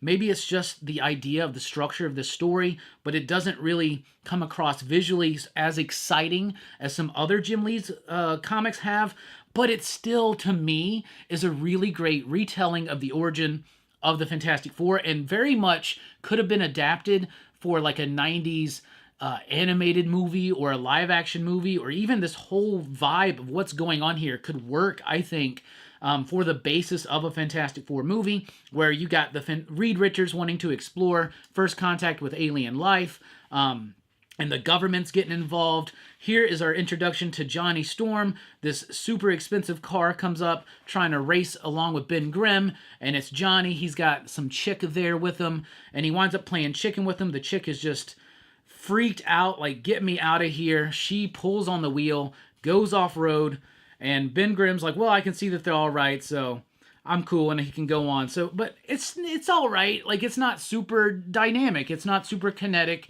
And once again, just all the oranges.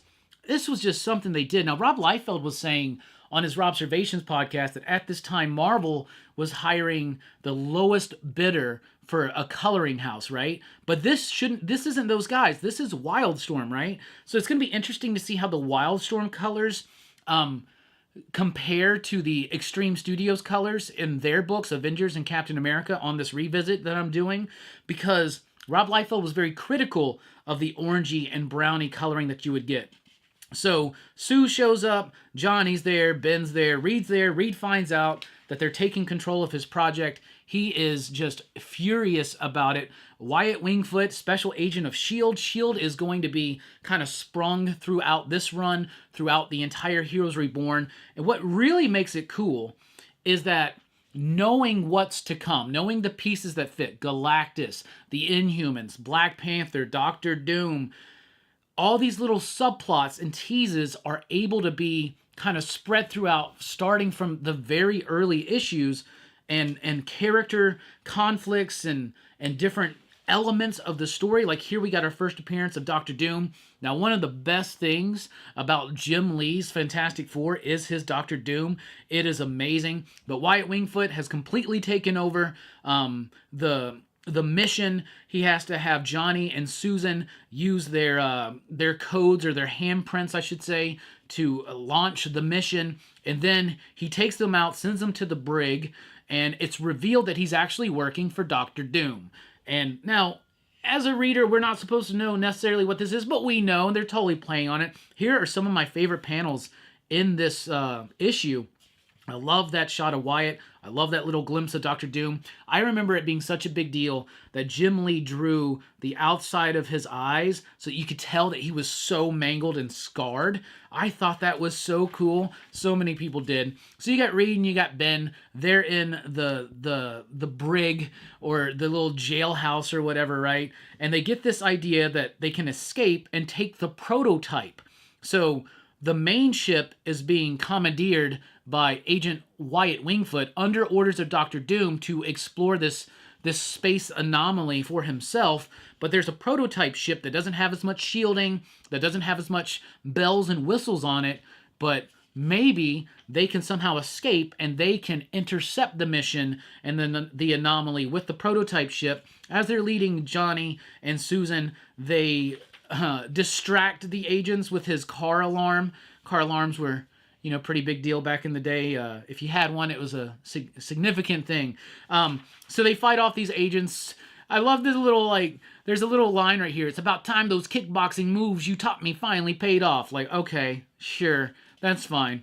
But they're kicking ass. They're badass already. They go, they save Ben, they save Reed. Nice little touching moment. They put on their spacesuits, and they're going to go off, and they're going to take this prototype ship, and they're going to launch, and that's what's happening here. Typical Jim Lee-isms right here, but I just loved how they kind of stretched this story out, gave it a little bit more room to breathe. It's kind of done really quickly in the Kirby and Lee issue, and then they get right into the Mole Man stuff. But here they're able to actually set up some stuff. It's intriguing. It feels modern. It feels like an update. And even at the time, the coloring worked because we were more transfixed with the computer coloring and the molding and shading that they could do, like on the clouds right there. But in hindsight, it does kind of not work, but in certain elements it does work. Like, that's a cool page. That green really pops off that background, but the ship is a little dark and murky, so maybe it could have been done a little bit differently. So all these ships, there are other people there as well. That's a mystery. They get to this anomaly. They get these crazy readings, and it's some kind of a language that Reed is picking up. And then here's some really cool, I don't know, usually I'm expecting more Scott Williams typical kind of hatching and stuff, but it's different. Definitely a style change, a little bit simpler. Right here, it's not explicitly told to us yet, but that is the Silver Surfer. He is the anomaly. He is sending out some kind of a signal. Doom has already mentioned that he needs to stop the Harbinger. We know, as Fantastic Four fans, that Galactus is going to be on the horizon here. So that's kind of what they're setting up. They're tying in the Herald of Galactus, Silver Surfer, and Galactus' arrival. They're tying it in with the Fantastic Four's origin because Doom's people are dropping nukes on the space anomaly. The space anomaly, which we know as Silver Surfer, unleashes this giant cosmic energy as well as the nukes going off, and that is what causes the cosmic radiation that starts bombarding the Fantastic Four, causing them to change. Their ship is about to just burn up on re-entry in the atmosphere. Wyatt Wingfoot finds out that they're probably dead. It's all good. They crash land on an island in the Caribbean. And then here we have it. Johnny Storm, he's on fire. He's the Human Torch. Now, if you look at the touches on the lettering, Johnny, when he's flamed on, he's got this like cool lettering with the flames on it. They started that on Fantastic Four a few issues before this, right before the Onslaught stuff, where they brought in Carlos Pacheco and kind of like revitalized that book for just a couple months before this. Then he finds Reed. Reed's all stretchy. He pieces together that they must have somehow mutated their biomolecular structure with the radiation between the nuclear bomb and the energy source, the cosmic energy source. So they're going to go try to find Ben and Sue. Ben starts changing into the Thing, and we're about to get to one of my favorite pages, especially as a kid, because it has some sexiness to it, but also just a really great money shot of the Thing, right? The first shot we get of the Thing. But Sue wakes up. She sees that the core, the quantum drive is what they have. It has somehow come along with them on their skate pod, and it's like leaking energy, right? And so she then finds Ben Grimm, the Thing. This is such a cool image of the Thing. I was enamored by this. And also when I was a kid, I was very much enamored by this slightly pornographic kind of look at Susan Storm. Very sexy, very obvious what's going on there. But, I digress. That shot of the Thing is absolutely stunning. I love the green and the purple here. This is an element of the coloring that I do think works in this part. They, all of a sudden, something shows up. They get captured. Reed and Johnny can hear them, so they're going to go look for them. And Reed is noticing that there's markings on these pillars that are just like the signal that they were getting. This is one of the two places on Earth that are connected, somehow linked to this anomaly, right? So very convenient that they landed here. This crazy monster shows up, coming after Susan. Sue and Ben are tied on this pillar. Ben breaks out, starts fighting this monster, says it's clobbering time for the first time. Then the Fantastic Four unite. There's not too much like what's going on with this yet, because they're just kind of thrown into this. And then there is the quantum core, and here we have the appearance of their first villain, the Mole Man. The Mole Man shows up, and he is somehow linked in with everything that's going on, because he says, I am the Mole Man, and by the will of the Great One, I now possess the power with which to bring all of mankind to its knees. And today, the four of you shall serve as an example of what happens to those who dare stand in my way. So it's definitely here at the end where you start getting some of the energy that you're accustomed to from Jim Lee. And then a bunch of stuff in the back, ads, but that page right there, that's a big page. And then, of course, the other one is the reveal of the Thing and Susan Storm's ass, which is right there. Really solid, cool stuff. When I was reading this, when it was coming out, I loved it. I loved that it was kind of a blockbuster approach to one of my favorite titles that had not really had a lot of, I don't know, like a lot of spotlight and shine put on them in recent years. Now, I'm a big fan of the Tom DeFalco and Paul Ryan run. That's what precedes this. But I gotta admit, as much as I love that run, as much as that's very classic Fantastic Four, this was still exciting to read. I liked the updates. I think that this whole series is probably the best of the Heroes Reborn stuff, but that's also because I'm a huge Fantastic Four fan, and I love how they just thread in Galactus and the Inhumans and Doctor Doom and the origin of the Fantastic Four, and it's all tied in together from the very beginning. It feels very 90s. It felt very fresh at the time. Today, obviously, it's got its Lee-isms, it's got its 90s-isms. It's still exciting, though. I still really much enjoyed this comic book and enjoying it. And look at that comic book code, totally approving that Sue image. But yeah, look, baseball cards. But I don't know, I really like it. My biggest thing about it is it's the coloring, but towards the end, I feel like the work is stronger at the end, artistically and coloring-wise. It starts getting better. Now, there are 2 colorists mentioned here, so I don't know how that work was split. Joe Chiodo, I remember him from doing these very sexy pinup-y, art cards that my friend's stepdad had. But I don't know. I really still enjoyed this, and I would love to go through and revisit it. It all leads up to the coming of Galactus, which is what ends year 1. Now, it's interesting to know that when this book, or when Heroes Reborn was first considered, like Jim Lee and Rob Liefeld, according to Liefeld, they each got $3 million, complete autonomy, and I've read some of my wizards from this era to hear what they were saying, and according to Rob Liefeld, this was meant to go on for a minute. Like, if it was successful, they wanted to do a year 2, but that all kind of falls apart pretty quickly. When this was announced, there were a lot of people that weren't happy about it, whether they were fans or whether they were creators. Some creators were, I guess, cautiously optimistic, but a lot of creators just shat all over it. They just really thought it was sad that Marvel was going back to Jim Lee and Rob Liefeld. Other people thought it was sad that Rob Liefeld and Jim Lee were going back to Marvel. But they got paid a lot of money to do this, and it was an opportunity to relaunch some of the core Marvel titles that had been not very popular, especially since the rise of the X-Men and Spidey and the coming of the Image guys like Jim Lee and Mark Silvestri, Todd McFarlane, Eric Larson. That was all Spidey and X-Men stuff. So the Fantastic Four needed a shine put on them. And this was the #1 selling book the month it came out, September 1996. I remember it well. I'm glad to revisit it. I would love to revisit issue 2. Let me know if you want to see that. But before that, we're going to get to the next released #1 from Heroes Reborn. That's Captain America by Rob Liefeld. And that's going to be an interesting video to record, an interesting book to revisit, because that was one I really liked at the time. It was probably the first Rob Liefeld book I really enjoyed. But Jim Lee, at this time, was my favorite Image founder and creator, and I was all over this book. Brett Booth on the cover. Here on the variant cover, he is the artist on the second part of the series. Anyway, there's Fantastic Four #1. What do you think? What do you remember about Heroes Reborn, about Jim Lee's Fantastic Four? Let us know in the comments down below. Thank you so much for checking out the video. Be sure to like, share, and subscribe, and join us over at patreon.com/PCP if you want to help support the channel. I've been Rockin Robbie Billups. Thanks for rocking with us. Keep on reading, y'all. Station.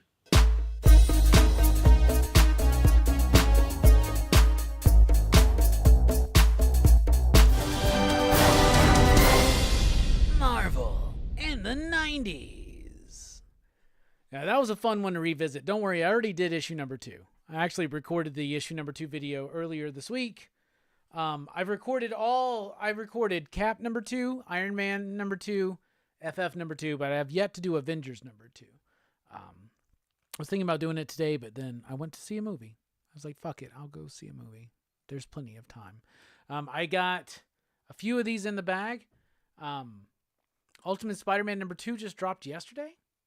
Not a lot of people seem to be interested in it, so I don't know if they want to see me keep going through that, but regardless, I'm going through every issue of Heroes Reborn. I don't give a shit how well they do. I'm fucking going through them all.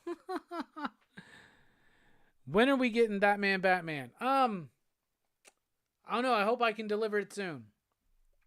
It's about a timing thing, but let's see if we can get it in next week.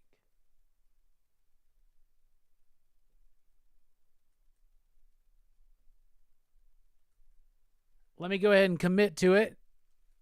Batman. Next week. Sledhead says he watched it. Thank you so much. All right, it's Robbie Week. I got to get another beer. I'm going to go get another shot. When we come back, a little bit more chat, show and tell, final 5. But what do you want to chat about? Get it in right now. And I'll tell you this. If y'all want to see the Rob Liefeld Cap video, when I come back, if there's a super chat of any amount, you'll get to see it. Happy Robbie Week, everybody. We'll be right back here on Rockin Robbie Live. It's my birthday!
What is up, everybody? Welcome back to Rockin Robbie Live Birthday Edition here on Pop Culture Philosophers. I'm your host, Rockin Robbie. It is Robbie Week, everybody.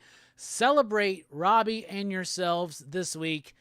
That's all I want from everybody, is just be the best version of yourself this week. And what I mean by that is this: stay productive, accomplish goals, be easy on yourself, reflect on your day. Think every day about what you're grateful for, right? Get up, move, get some sunlight, read a comic, watch some baseball, eat some good food, including tacos. Happy fucking Cinco de Mayo, by the way. How come we haven't come up with that yet?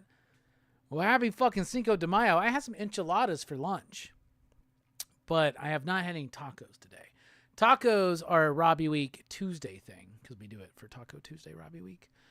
So Tuesday's assignment will be read a comic or read a few comics, but read a comic book and eat a taco. Two of my favorite things to do. Robbie Week, celebrating me and celebrating you. That's what we do here. We've already had a great time. We did the DC sneak peek. We talked about Free Comic Book Day. We did Marvel in the 90s.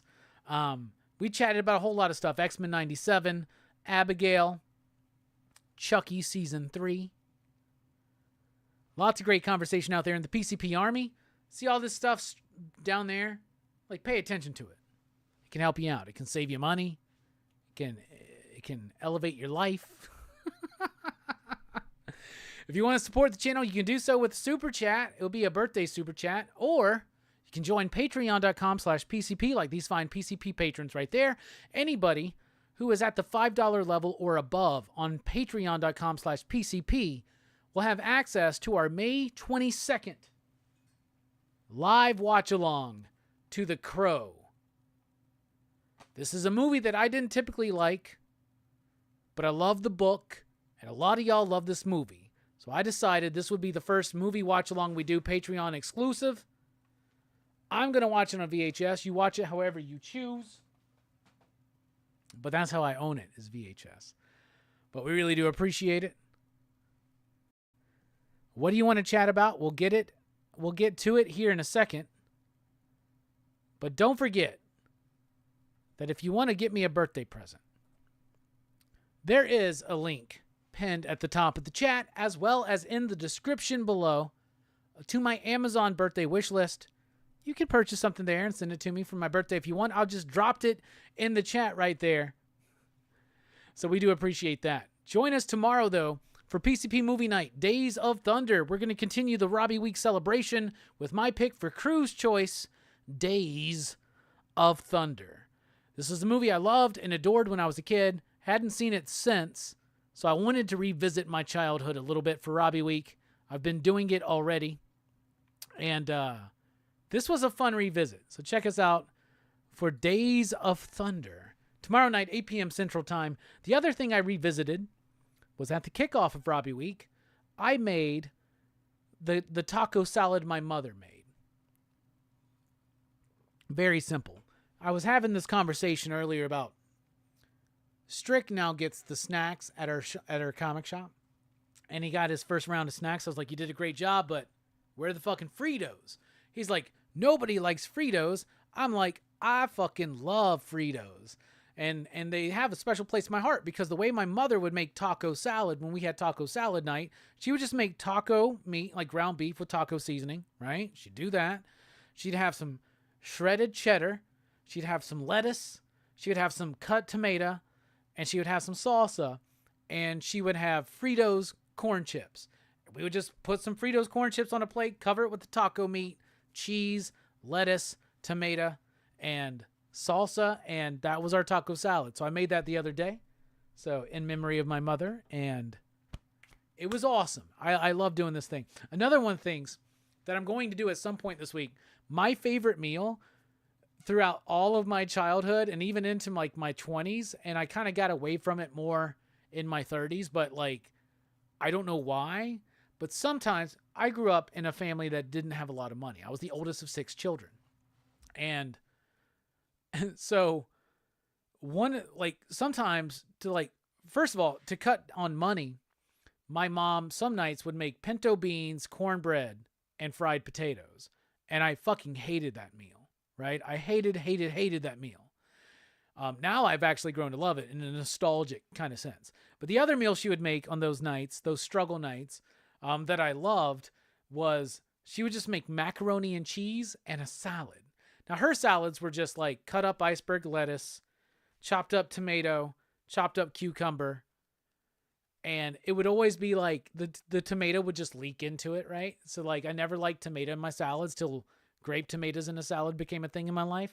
So it's still a thing that I love to do, is make a salad and have some macaroni and cheese. It's still one of my favorite meals ever. And it was something that she made for me every fucking birthday. Every fucking birthday. Which I thought was awesome. Anyway, before we get to the chat, Glenn with a super chat. Thank you so much, Glenn. Not only did you allow everybody to dive into the Rob Liefeld Captain America that Joe Corallo so desperately wanted to see. And by the way, yeah, I'm doing all the Heroes Reborn fucking issues. I don't give a shit. But Glenn, this shot's for you. Happy Robbie Week. Thank you for contributing to the PCP cause. Bourbon. Bourbon. Kentucky? Excuse me, I'm here to have some Kentucky business.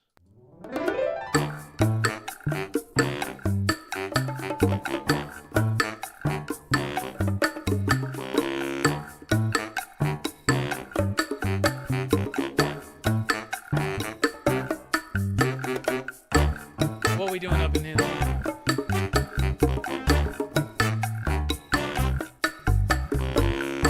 We singing a Hellboy song. I want y'all to sing along. I want to be able to hear it. Sing so loud I can hear it. Let me tell you about this little man I know. His name is Hellboy. He was sent to the earth some long time ago to save it or destroy.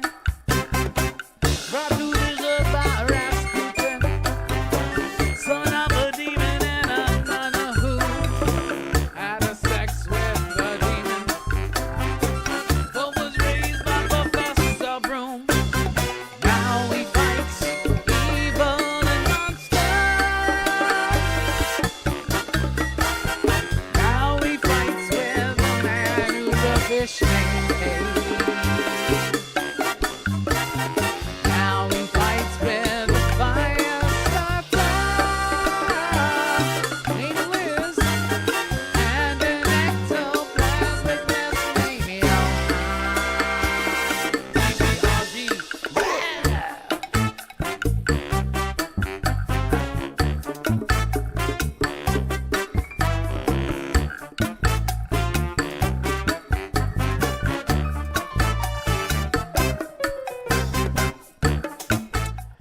All right, as I'm doing that, I see a fucking another super chat from our man Circumstances. Heroes Con 2024 is where it's going to be, brother. Thank you so much for the generous Robbie Week donation. Cannot wait to see you again. I am very, very excited. I love you. This one's for you.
I think you are.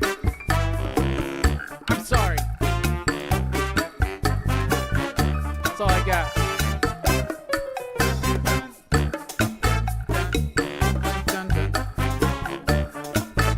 Kansas City is the mid-best, says Taki.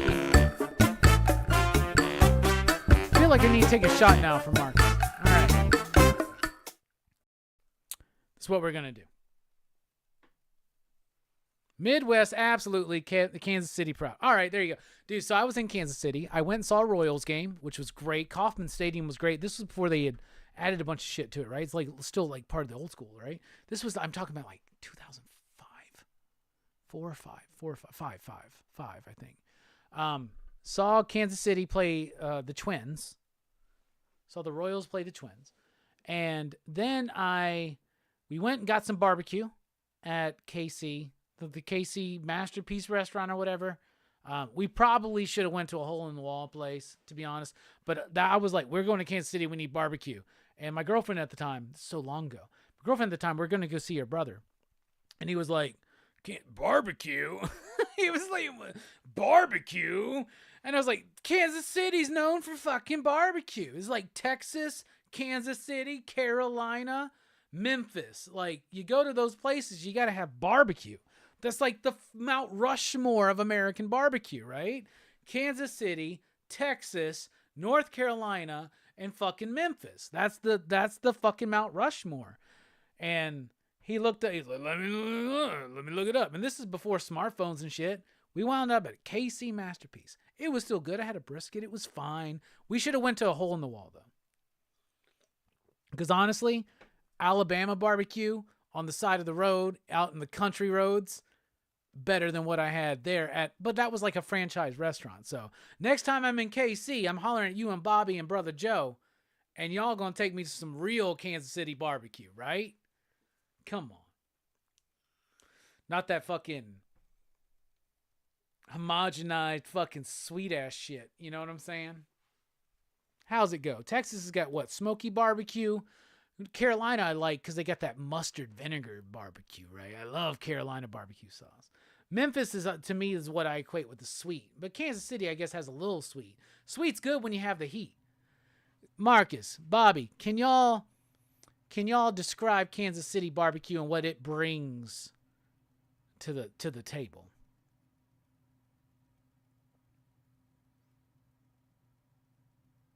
Fuck yeah. Y'all doing free comic book day together, man. I love that shit.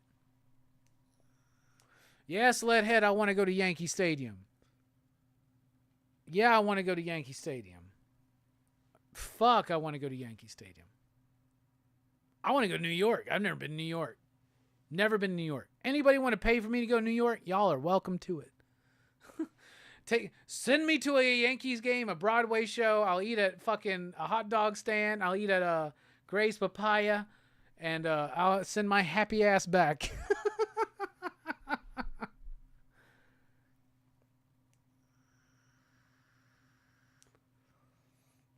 Bobby says, barbecue so good you want to slap yourself. Everybody says that. People down in Alabama say that. Alabama's, what we're known, though, for is our white barbecue sauce. So actually, we may be needing to be on that list down here in Alabama. I'm not even lying. When I started doing my Dynamite show on Mondays over at The Experience, every Monday, 5 p.m. Central Time, join me over at the EXP, where we have a lot of great comic book deals for sale. Original commission comic book art, cover art, like people that like will draw on the covers, blank covers and shit like that. And then they got signed comics, they got incentives. Y'all, lots of cool stuff, plus a lot of fun conversation.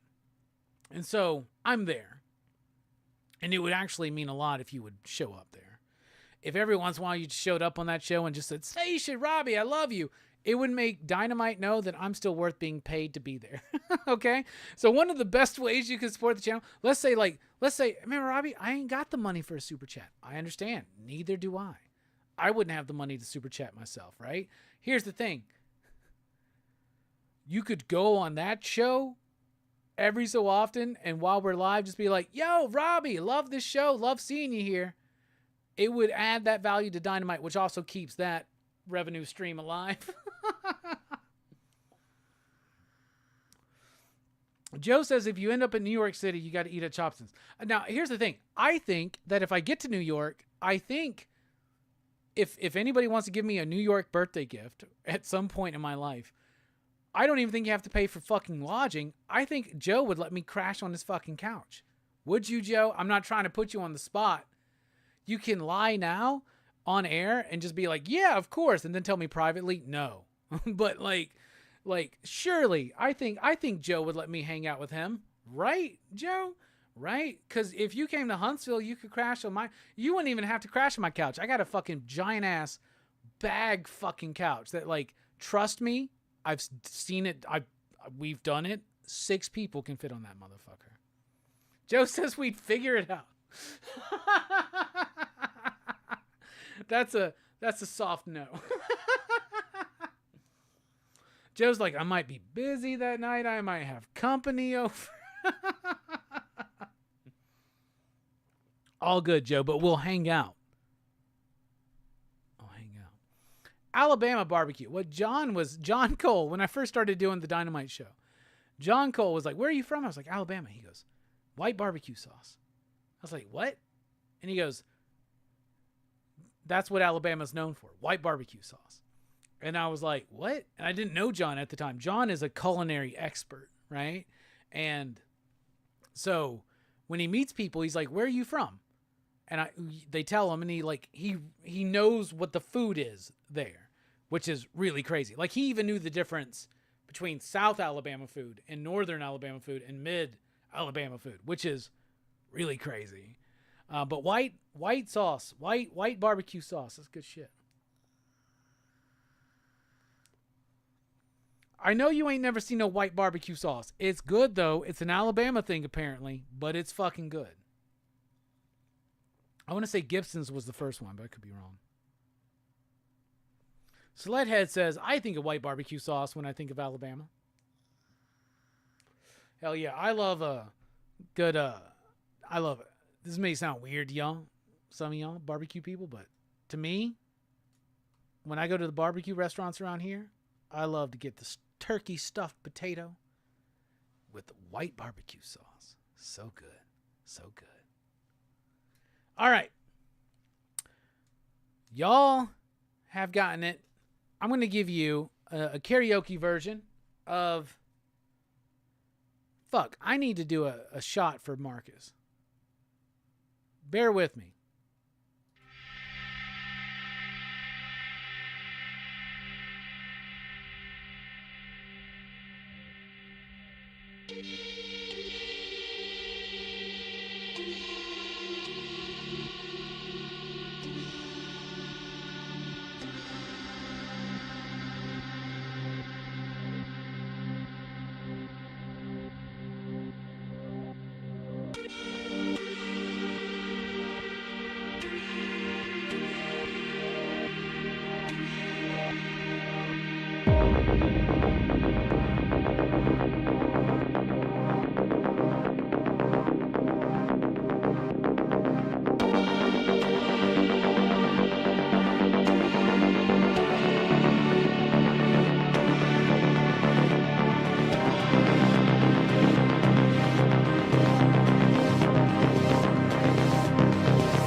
All right, I'm telling you, though, Joe, if you came to Huntsville, you could totally crash my bag chair.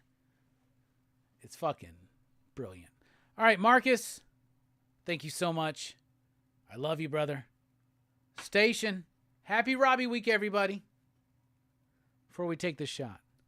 It's my birthday! Yeah!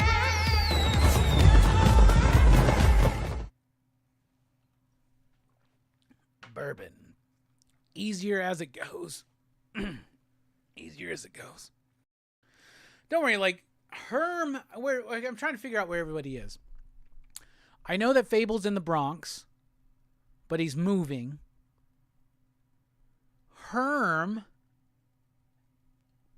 I think Herm's in the Bronx. I think his mom's in Queens. Maybe he's in Brooklyn now. I don't know. Joe, where are you actually at?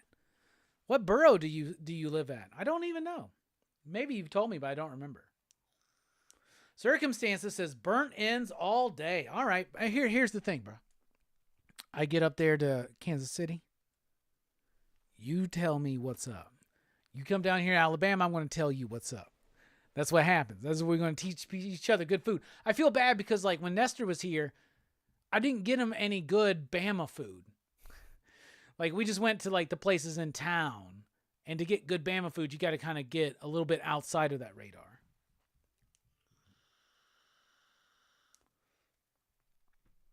Kelvin, what is up? Well, thank you so much for the happy birthday wishes. I do appreciate that. Hell yeah, cheers. John. William says, I live in the Bronx and we can go to Yankee Stadium. All right, well, William's got me up. All right, so I got a place to stay in New York, is what I'm saying. Hell yeah. Sounds good to me. I'm sure I got a place to stay in New York. You know what I'm saying, man? Or we can just get a hotel or something. You know, it is what it is. All right. Because of the graciousness of the super chats, we're diving into it. Man, these cicadas. These fucking cicadas, let me tell you. Every year, I hear the story, oh, this year's the most cicadas we're going to have and blah, blah, blah, blah, blah, blah years. This year, they're all like, no, this is a big deal. There's a merging of two broods across the nation. And I saw the map, and it's only like certain, so some of y'all don't even know what the fuck I'm talking about, right? So right now, we're in the like this big mesh of like two broods of cicadas, right? Across the Midwest down into lower Appalachia, which is where I'm at, right? And the Tennessee Valley, technically. And so I was like, every year we're like, we hear this shit every year. Like, oh, it's the most since blah, blah, blah. This time they were like, oh, it's the most since like 200 and something fucking years ago. It's the last time this happened. And I'm like, well, that seems excessive. And then I saw it chatter on my social media and the news channels and shit. Y'all, it is a fucking nightmare outside. There are cicadas fucking everywhere. They are all over my fucking apartment complex. When I walk out my door, I go down the stairs. I walk down the pathway to go to where my car is, the parking lot. That's where my car is, the parking lot. Where else would it be? I walk by these bushes, and all these cicadas just fucking flock out while I'm walking by them. I'm just like out there in the morning, like fucking 8 a.m, like, what the fuck? It's like, goddamn, they're everywhere. When I'm on my morning walks, I'm walking like crunch, crunch, crunch. I'm just stepping all over these motherfuckers. They are fucking everywhere. I feel like I'm in the book Fish Flies from Jeff Lemire. They are fucking everywhere. It is ridiculous. Holshoe, have you seen a ton of them? John says, I love the sound of cicadas. Never had them where I'm from. They remind me of Evangelion. Yeah, I love the sound too at night. And I actually haven't experienced that at night yet. But I'll tell you what, I don't even want to go outside at night. Those motherfuckers are everywhere, bro. They are all over my apartment complex and the neighborhood. Because I walk through my neighborhood. I do a morning walk, right? And like, they are fucking everywhere. They're like on the walls, on the fucking trees, in the bushes, on the fucking sidewalk. Dead ones, live ones. You're crunching on them. They're flying at you. It is fucking crazy. Is anybody else anywhere near where all this cicada shit's happening? And is it fucking nuts? Because it is nuts here. It is nuts. Yeah, Jamie told me today. She goes, I hear they're really tasty. I was like, well, you fucking eat them. I ain't eating them. Like, but they're fucking weird, man. It is creepy as shit. Cicada de mayo. Instead of Fritos, use cicadas. Okay. The shells. When I was a kid, I used to pick those motherfuckers up, put them on my finger. You would wear them like a ring. How fucking weird. I would never touch one of those things. Billy says pretty bad here. If you don't mind saying, where are you at? I'm in northern Alabama. They're fucking everywhere here. It's ridiculous. Now I hear that northeast of us, it's crazier. Plague upon the earth. It's like the book Fish Flies, man. Georgia. All right, there you go. It is ridiculous. I'll take some pictures in the morning and post them in the PCP Army and on my Instagram. Billy lives in Narnia. Oh, never mind. In Georgia. Hey, Georgia could be a gateway to Narnia. All right, speaking of gateway to Narnia, it's enough talk, enough said. We're doing another Marvel in the 90s bit tonight before we wrap up, because we've had some gracious super chats for Robbie Week. You can super chat for Robbie Week. It's always fun. Or you can buy something on my Amazon birthday wish list, which I just posted in the chat, pinned at the top of the chat in the description below. Please, y'all, buy me something. Make me feel like I'm doing something right. All right, I'm just fucking with y'all. All the support we need is you being here. All right. Excuse me.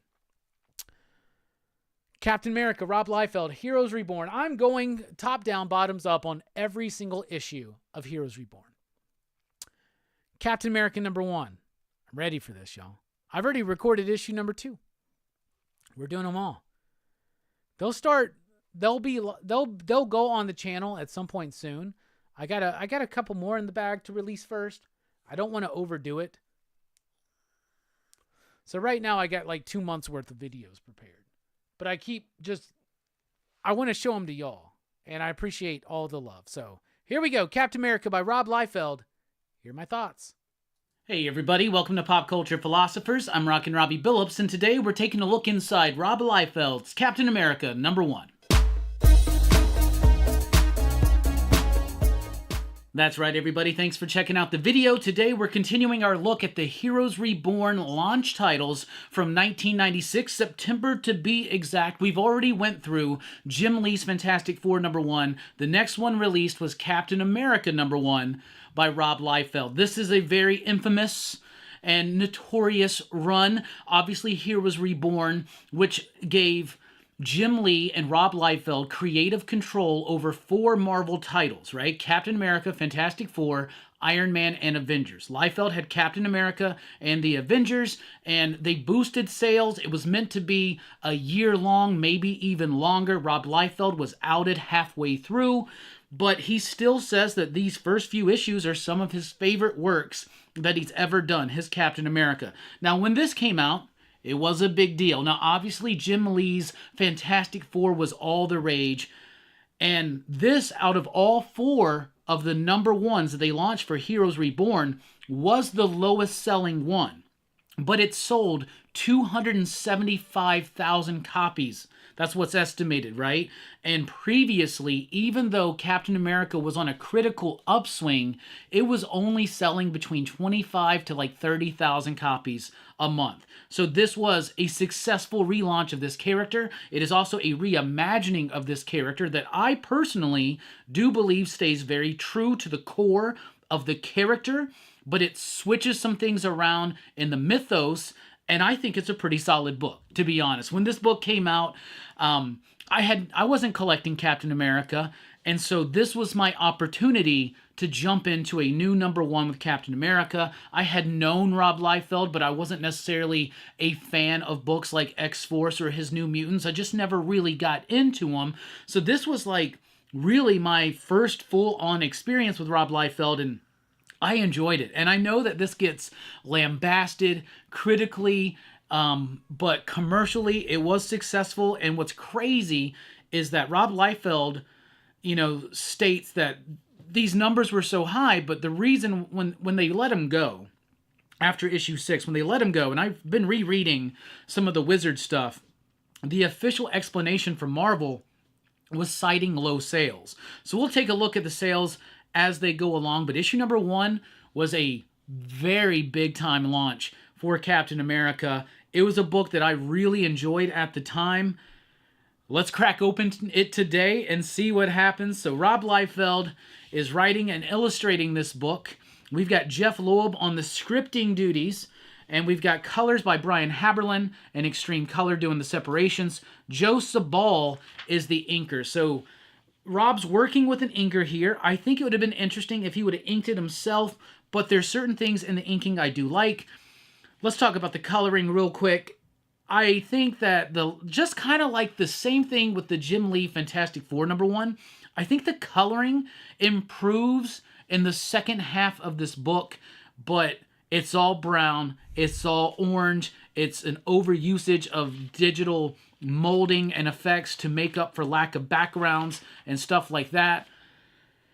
But it is what it is, and this was the industry at the time. It's funny because Rob Liefeld was very critical of Marvel coloring from this era, saying it was very brown and orange, and here I am looking at his Captain America #1, and that's what I'm seeing, and I'm a little critical as well. Rob Liefeld faces, I love a Rob Liefeld face. They're instantaneously recognizable. I like the way that he draws. I have become quite a fan of Rob Liefeld over the last few years, and it's a pleasure to revisit this, which I think is a very strong issue. So it starts off with a Pledge of Allegiance and just Captain America, some poses, things like that. Decent work from Rob Liefeld.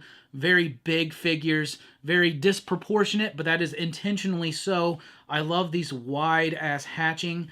I love this wide-ass hatching that Rob Liefeld uses. The inking on this book is interesting. It seems very sparse for Rob Liefeld inking, and I actually think it helps elevate the work just a little bit. I know it's not going to be to everybody's taste, but I like it. But Captain America, Steve Rogers, in the modern day, this is one of the first big differences. He's not in suspended animation or anything like that. He wakes up in the modern day. He's having these dreams about him being Captain America, and he feels like he can't tell his wife, who is Peggy Carter. He can't tell his wife because he feels like somehow it's dangerous. I mean, this is what Rob Liefeld does. Incredibly intense faces. Everybody always has a scrunched up brow, lots of veins, big wide shoulders, inconsistencies, but I'm here to eat it up. You know, I love those like amateurish self-made comics from the 80s and stuff, and I think people are way too hard on Rob Liefeld and very critical. I've never gotten to meet him. I've never gotten to chat with him. I would love to, but one of the things that I've come to understand about Rob Liefeld that people really respect him for is his ideas. And this is a really solid reimagining of Captain America. So he wakes up, he's got a wife, he's got a kid. Makes you think of Ultimate Spider-Man, the new one by any chance? But it's a little bit different, obviously. And in no way is that book probably inspired by this. Though the Ultimate Marvel books are incredibly inspired by Heroes Reborn. This was the very first attempt Marvel ever did to reboot their franchise. This was the first Captain America #1 since like the 40s, right? So it's a very interesting time. Like, it was a big deal to have a new #1, and now they're all over the place. But he's got a wife, he's got a kids, he's going to his job, he's got his friend who picks him up every morning. He loves his wife and kids. I love when Rob Liefeld draws these like super dark eyes with just a little bit of white in there. I don't know, for some reason I love that. Once again, that wide ass hatching, I just love it. Even though it's orangey and brown, at least it does kind of separate the foreground and the background a little bit more. Maybe it's because of the sparse nature of the backgrounds and the line work itself. The inking is it's not as busy as some Rob Liefeld books are when they're inked. But of course, this is a different inker. But I really like, this is like what you're typically used to out of Rob Liefeld. Not so much like these kind of things, but his style was shifting and changing in the mid-90s. But still distinctly him. But Steve, on the way to work, keeps seeing this dude. He seems familiar to him, but he doesn't really know him. They're having lunch. He's telling his buddies about his dream. They're all laughing it off, but his buddy goes and calls somebody and says, "We may have a problem." Later at night, he's sleeping as the stations are going off the air. Back in the day, whenever the broadcast day would be over, they would play the national anthem or God Bless America. Here they're playing God Bless America. Lots of empty space here. It could seem lazy, but I don't know. This has a nice kind of dynamic flow through it. And where the Jim Lee book kind of lacked, Fantastic Four #1, his Jim Lee's Fantastic Four #1 kind of lacks a little bit of a dynamic quality. It's right here. Big, bombastic look at Captain America in action, World War II, more of the dream sequence. I love this shot. I love it. He's drawing feet. I know they're weird looking feet, but he's drawing feet right there.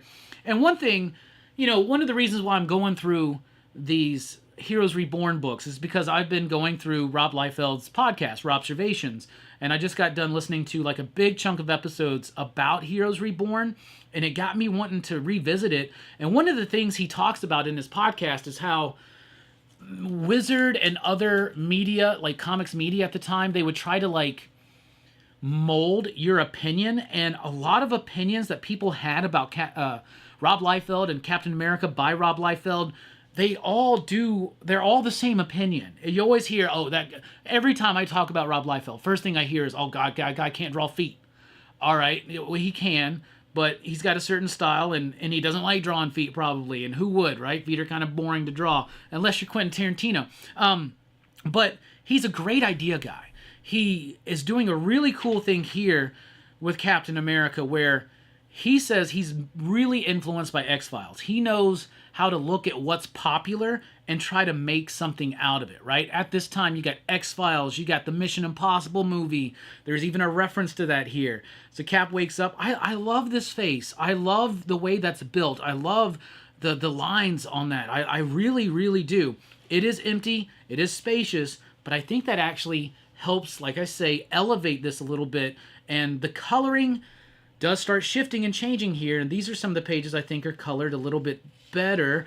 But I love the use of the foreground and the background. And this is Ricky Barnes. So this is going to be Rob Liefeld's Bucky. She's a young woman whose brother is interested in this thing called the World Party. They are a neo-Nazi group. So Captain America in the modern day still going to be fighting hate and still going to be fighting Nazism and racism and bigotry and stuff like that. They've got Red Skull tattoos and patches on his back. So that's Ricky's brother. That's his big goon friend. Look at the size of this dude's arm. It's ridiculous. But those are the Rob Liefeld stuff. Those are the Liefeld-isms that I absolutely love. We get introduced to the concept that Ricky Barnes is a dancer. Her brother is a complete jerk. He's interested in this racist world party. He's going to an event. And so that gets set up. And then we go to an abandoned church. And we get introduced to, once again, this 3-panel motif. We just saw it right here. Same kind of motif a little bit, but like inverted, really. Like small, small, big, big, small, small. So this is the introduction of one of our main villains, Master Man. This, artistically, is some of the strongest bits for me, is this whole sequence of Master Man. I love the art here. We're getting finer lines. We're getting a little bit more detail. Feels like maybe they realized that they were about to... Usually at the end of a book, you start feeling like the art's rushed. Here, it feels like they were rushing, just like in Fantastic Four #1. It feels like they were kind of rushing through the first bit and really focusing in on honing in a little bit more on the second bit. But we get introduced to Master Man. He's a super soldier. He's a Nazi super soldier that's still alive. He's the one trying to fulfill the dream of the Third Reich. He is reported that the old man has been spotted. The old man is the dude that Cap saw. And he's just spitting some racist vitriol here, like, how is it, Hopton, that one man, a black man, an inferior man, could frustrate your efforts so? So they're setting up neo-Nazism as a big bad here, and that's a good thing to do, and they're not doing it by delivering a whole bunch of speeches talking about how hate is bad. We know hate is bad, and we're seeing that, right? So he's at a rally where Ricky's brother is. I love all these just like, everybody's doing the same pose. This is like so lazy, but I actually like this effect of the crowd. That's a tiny crowd. That looks like a bigger crowd. But there's a special agent there, and that's Tom Cruise, y'all. That's Tom Cruise. He is Agent Hunt, right? Mission Impossible was a big deal. Rob Liefeld did a cover for a Marvel Comics Mission Impossible adaptation, but he's there scoping it out, finds out that they have a whole bunch of nukes. So the World Party are not just a bunch of racists, but they have some nukes, and what's going on? We get a voice from behind him. I believe, if I remember correctly, that's going to be the voice of the Red Skull, but we don't see the Red Skull here. And Hunt gets taken out. Meanwhile, we go back to Captain America, Steve Rogers. He's taking a walk. He's got a lot on his mind. These dreams. This dude shows back up. He's like, I'm sorry, you got me confused. I'm not a captain of anything. I've never even been on a boat. He goes, nah, man, you've been on a boat. You've been on a destroyer, an aircraft carrier, wherever you were needed. He tells him, you're Steve Rogers. You're Captain America. And he leads him down here. He's like, you know World War II. He's like, what do I have to do with World War II? Everything. He leads him down into this secret room where he has Captain America's shield. And he's had Captain America's shield for a long time, holding on to it for the day that he was going to give it back to Captain America. The shield with those big-ass hands and that little head looks very small. It looks very small, but there is an inconsistency in Rob Liefeld's work. I don't know exactly his process. It doesn't feel like he builds figures from the ground up. It feels like he just starts drawing from memory, and that's what he does.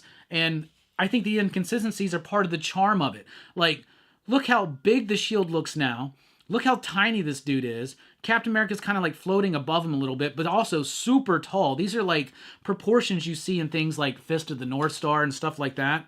But he gives him the shield. He doesn't remember. All of a sudden, these agents show up because these are agents of Master Man who are there to take out this old man whose last name is Wilson, and I will spoil something here. He's related to Sam Wilson, who we will be introduced to in the pages coming soon. They launch these rockets into the building where they're at. They blow it up, and then out comes the shield. Really cool effect here. I remember really liking this kind of stuff. And once again, that 3-panel motif, the big boom, boom. It's like a pop, pop, boom. This is actually like a boom, pop, pop. But it works for me. I really do like it. And this is what we know from Rob Liefeld. There's our first glimpse of Steve Rogers now out of the explosion. Very orangey, but very much aware now of who he is, his past, and it's all coming back to him. I just love this stupid ass hatching. I really, really do. There's something about that really works for me. Great double page spread right here. Captain America having enough. You put down your weapons or there will be consequences. And then just a great fight sequence that comes across here from Rob Liefeld. Great sense of movement, great sense of pacing and setting everything up. That's an awesome shot of Cap throwing that shield. Yeah, that shield looks wonky, doesn't look perfect. You try to draw a Captain America shield in flight and see what you can do. I love when Rob Liefeld does this like scratchy like panel borders right there. It really works for me. I think that page is astounding. Look, that's a good foot. It's not so cone-shaped. Another great, like just, it's sparse. There's not any background, but the sense of movement. I mean, there's an energy to these layouts that I really appreciated then, and I even still appreciate it now. So just more of Captain America fighting. That's a very wonky figure, but I'm forgiving of it because, like I said, the wonkiness is part of the charm for me. I do think that's a great Rob Liefeld face. I love all the little individual stubble hairs right there for some reason. Cracks me up. And then another great double page spread right here of him finding Abe Wilson. And Abe Wilson's near death and he dies. He's like, hey, your son and your wife, they're not safe. He's like, rest easy, soldier. Your death will be avenged. And look, that is one pissed off Captain America. And straight up a Rob Liefeld face with Rob Liefeld lines, with Rob Liefeld grimacing, with Rob Liefeld popping veins. And I'm all here for it. It's got a quote by Oliver Wendell Holmes Jr. To fight a war, you must believe something with all your might. More than that, you must be willing to commit yourself to a course, perhaps a long and hard one, without being able to foresee exactly where you will come out. All that is required is that you should go as hard as you ever can. The rest belongs to fate. And then we go to the Helicarrier. So we were already introduced to a S.H.I.E.L.D. agent in Fantastic Four #1, Wyatt Wingfoot. He is secretly working for Dr. Doom. Here we get introduced to Sharon Carter, Agent 13, Dum Dum Dugan, and Nick Fury. And I think that Nick Fury's pretty dope. Pouches, straps. That's the Nick Fury I know and love from the 90s right there. But they're like, hey, by the way, the Patriot is awake. And Fury goes, oh, is he? I don't know if I should be happy or sad, but one thing's for damn sure. This time, it's going to be on our turn. And there he is. So now they're going to go after Captain America and try to find him. So this whole book, Captain America fighting a new Nazi threat in the 90s, not ever in suspended animation, but somehow, for some reason, doesn't remember his past. That memory gets unlocked here when he gets caught in the explosion and is given his shield. Abe Wilson dies, sets up a little bit of motivation. He's got to go check on his family now. The government's seemingly against him. These neo-Nazis and the World Party are seemingly against him. And what this is going to be is a revelation of sorts in the next few issues that is very similar to the Winter Soldier story, very similar to things like the Bourne Identity, about Cap kind of being a sleeper agent. I love this concept. I love this idea. I love this approach. I feel like this at the time felt fresh. I remember it. It felt different than the other Marvel comics that were coming out, aside from like but basically what this did was it elevated, through Jim Lee and Rob Liefeld, the core Marvel titles that had been failing in sales. Fantastic Four, Avengers, Captain America, Iron Man.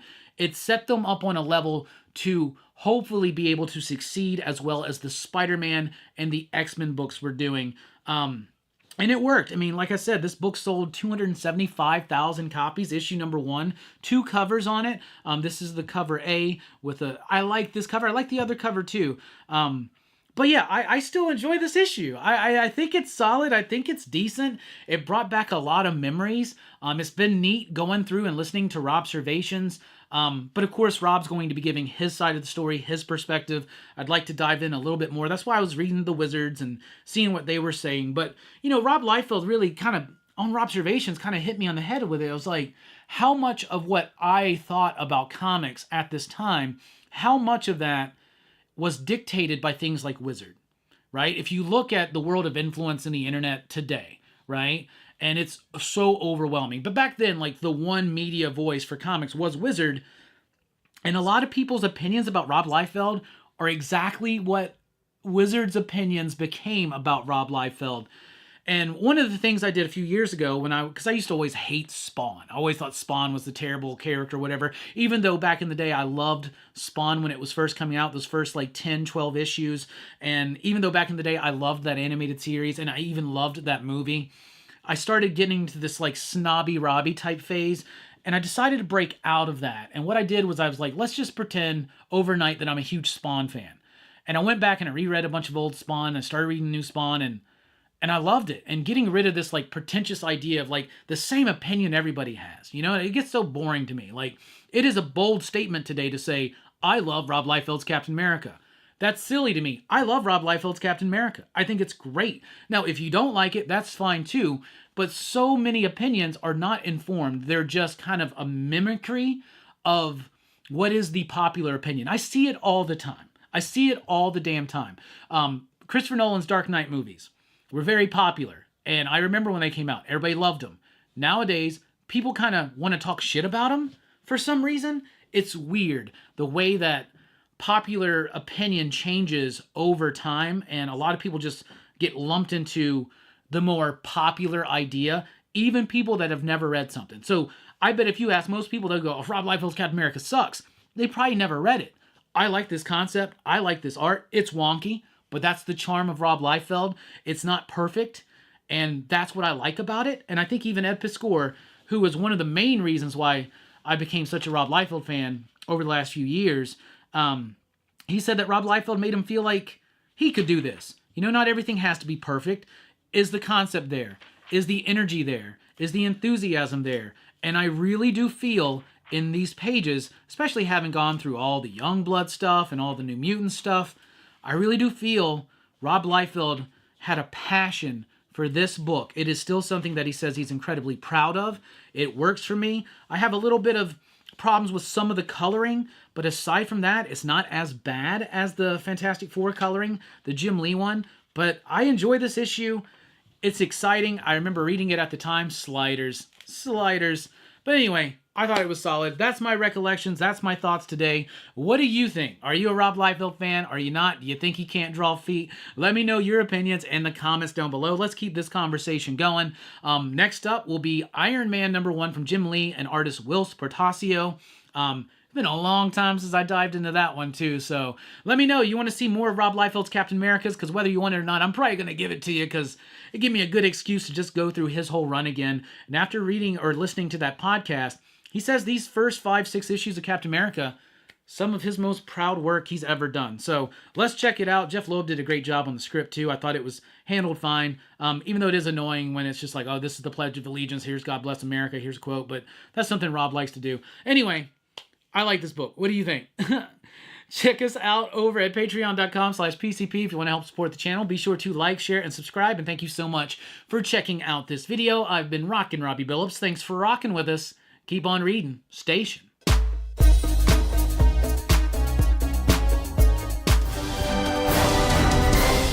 Marvel in the 90s. All right, that's my case for Rob Liefeld's Captain America. I'm going to stick by that too. I like what Mad Bomber said. Speaking of people influenced by media, that is Wizard, Michelle Fife describes them best as people with borrowed opinions. I think the title for this video will be, Don't Be Influenced by the Media. Rob Liefeld's Captain America is awesome. All right, time for show and tell. For show and tell, it's Robbie week. So I've been getting some gifts. First up, the gifts that I gave myself. Thank you so much, Chill Out Man. Chill Out Man also says, only reason I love Spawn is because the movie came out on my birthday. Happy birthday, Robbie. Well, thank you. Because Friday, by the way. It's my birthday. And if you want to get me a birthday present, there is an Amazon wish list pinned at the top of the chat. It's in the description, and it just got dropped in the chat again. But the HBO series also had nudity. Yes, it did. Yes, it did. Bobby De La Ghetto says, I got mad respect for Rob Liefeld. I would wait in line to get his autograph if I ever had a chance, but I hear he charges a lot, and that's a turn off, but I still like him. I don't care how much he charges. If I get a chance to go meet Rob Liefeld, I'm doing it. I want Rob Liefeld on this fucking channel.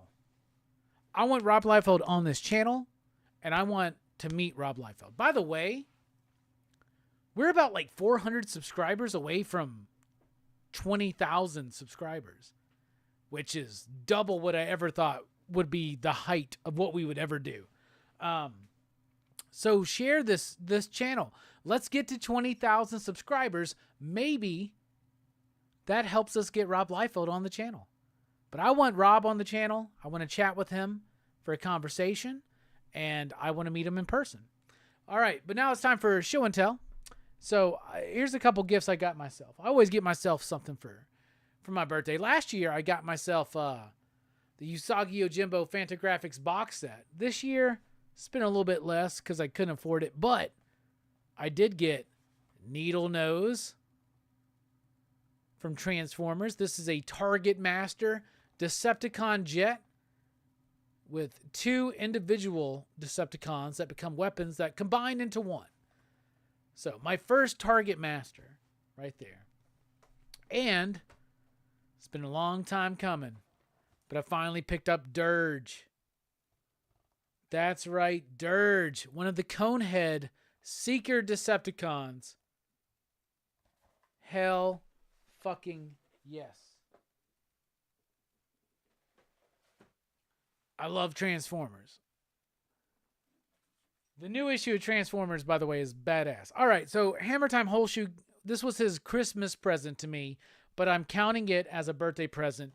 But he brought it over to me the other day. The Others on Criterion Blu-ray. This is a great movie that totally got undercut because everybody thought it was ripping off Sixth Sense, when in reality, this is based on a story before Sixth Sense, and it's such a beautiful film, lit almost entirely by candlelight. All right. Love of my life. One of the best people I know.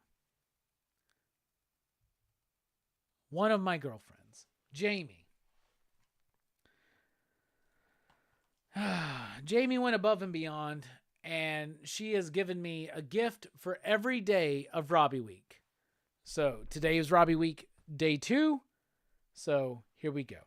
Robbie Week day 1 gift from Jamie was the 5 days. 5 Days of Milan.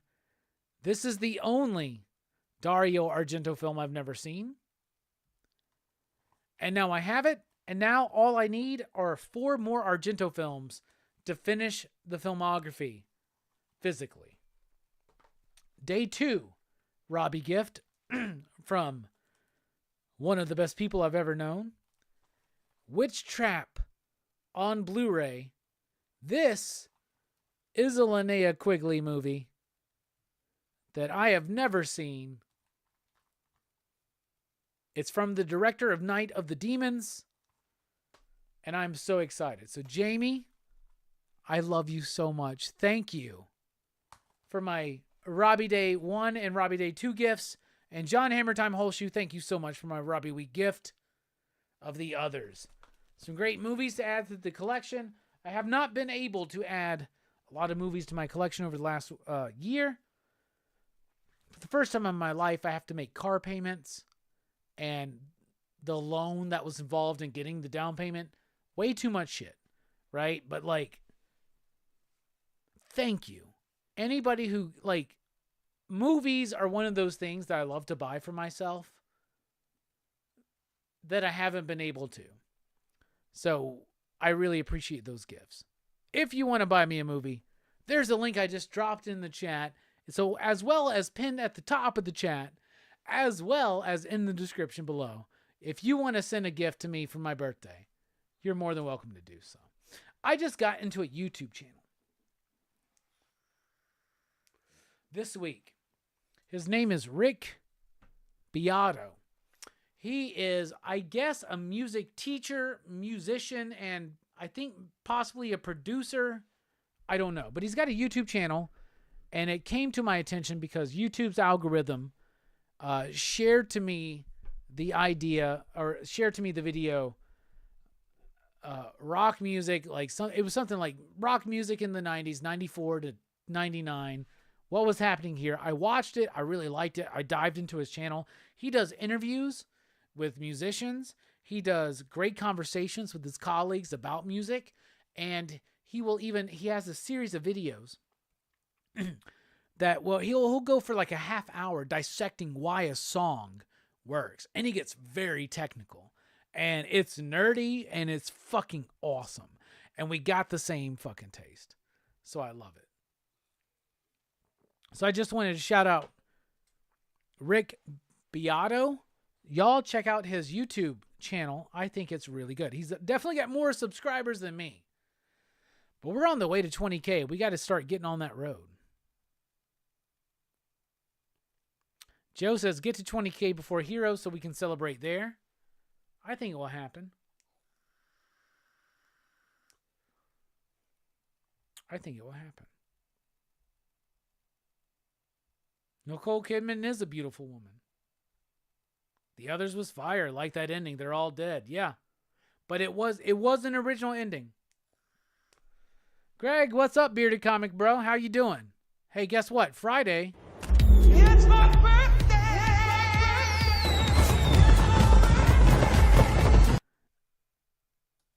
All right. Now it's time for your very own official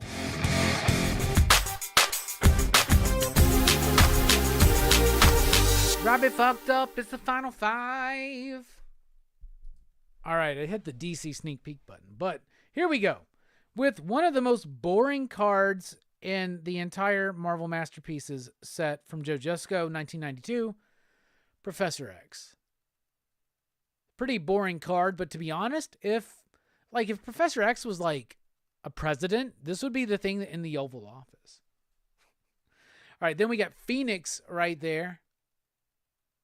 Holy shit, that was my first issue of Uncanny X-Men I ever read, 201. That's the first appearance of Phoenix? I still have my original copy. By the way, Professor Xavier's first appearance is... What? That's not X-Men number 1. First cover appearance. Oh, that's neat. It gave his first cover appearance. I did not realize that was the first Rachel Summers Phoenix. Man, we need to do a top down on that. I need to pull that shit out. That's like the first X-Men comic I ever read. Anyway, Phoenix, that's a dope card. Nova, kind of a okay card. First appearance right there. How about North Star? Pretty dope card of North Star.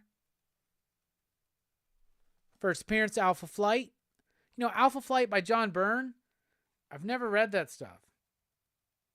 So his first appearance is Uncanny X-Men 120, but that's his first cover appearance. Sometimes they're giving us their first cover appearance. Same thing here.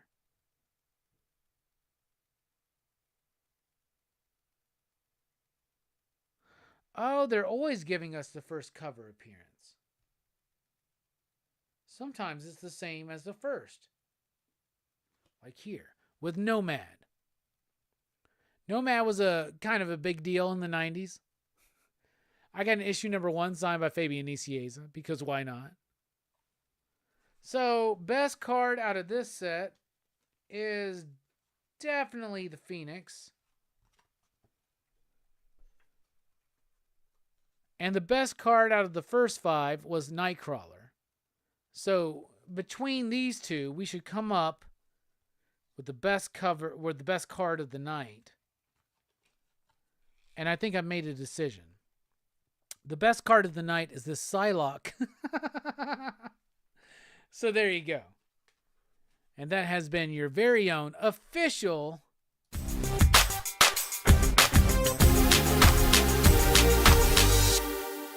Final 5.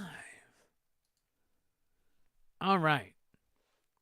That's her first cover appearance. Yeah, okay, there you go. Top down on Rachel. Shit. Top down, bottoms up on Rachel. I've done that before. See, cover appearance is what really counts. First appearances are for suckers, says Taki. Bearded says, what's Robbie's first cover appearance? It's this Reanimator book from Dynamite that nobody's gotten yet. We'll see.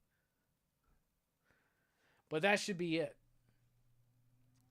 Yeah, we've talked about everything that I wanted to talk about. Anybody familiar with Rick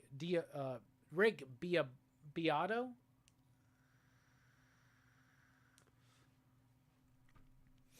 Chill Out Man says, I don't know much about my dad except he only watches Westerns. When he died, I got some things. One of them is, don't tell mom the babysitter's dead on VHS. Hold on. Oh, I don't have that one. I have Adventures in Babysitting. Maybe I have it in the other room. Robbie, it's yours if you want it. You remind me a lot of my dad. Well, chill out, man. I appreciate that. That means a lot. I think I might have it. Let me go check my other room because I got my VHSs there, but I got a whole slew of them back there in the other room, in my bedroom, actually. So let me go check. I might have that one. If I don't, I'll let you know. I would love to have your father's copy of that. That would mean a lot to me. Hell yeah. All right. Thank you all so much for joining us for the Rockin Robbie live stream. We'll be back live again next week without all the birthday fluff. But don't forget, Friday. It's my birthday! All right. That's right. It's Robbie week. I really do appreciate y'all. Thank you for the super chats. Thank you for anybody that purchased a birthday gift.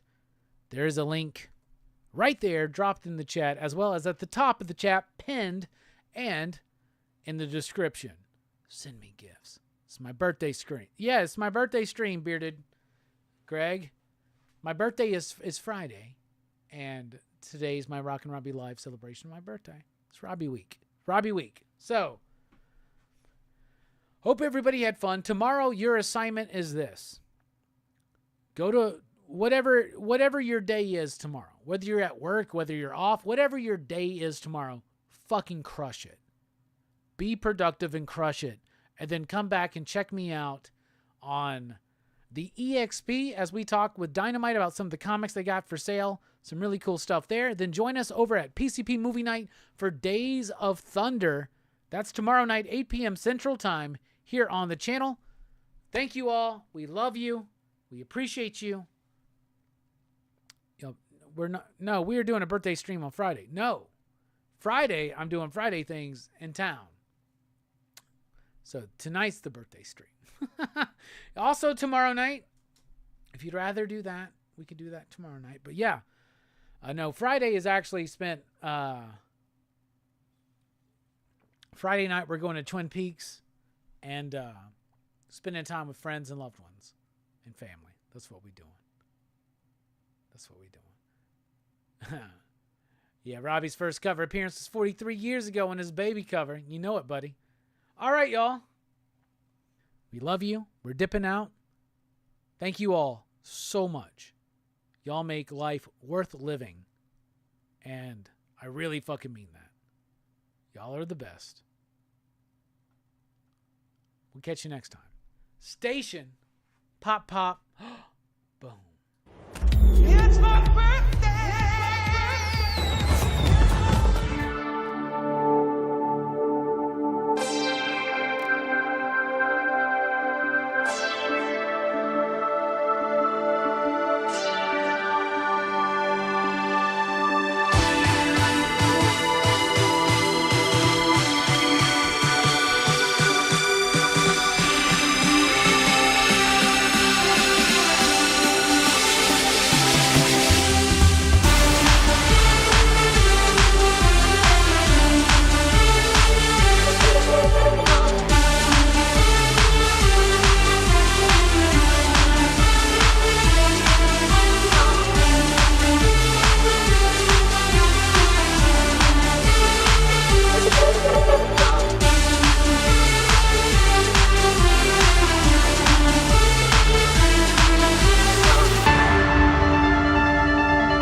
All right, so we're going to open up a figure that I got months ago. But, you know, I love Masters of the Universe. I collect vintage. We can't always get vintage, and it's okay. But there was the Rulers of the Sun, Sunman line that was developed outside of Masters of the Universe that Mattel has since acquired. That was by a woman, I believe a black woman, who wanted her black son to have representation. Maybe I'm wrong on that. Maybe it's black and Latino, but anyway, Sunman was born. So I've been getting these Motu Origins versions, and today we're going to open up Hypno. Hypno's got a fucking falcon, a removable helmet, and a wand of mesmeration. So let's open this bad boy up. I almost have every Sunman figure from the Motu Origins line. There's a 3-pack I need to get. I have access to it. I just need to get it. It is off the card. Comes with instructions and a little comic. Let's take a look at this Hypno action figure. I love the potential of all these features that he has.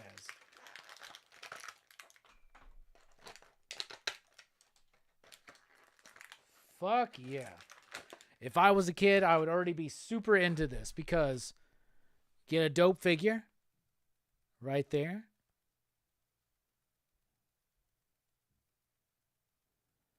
So all of the characters in the Sunman line were pretty much, you know, like people of color, ethnic diversity. Even a white dude. We'll open him up eventually. But dope fucking figure. But what made it even cooler, 3 accessories. First up, this badass fucking hawk that clips on his fucking arm.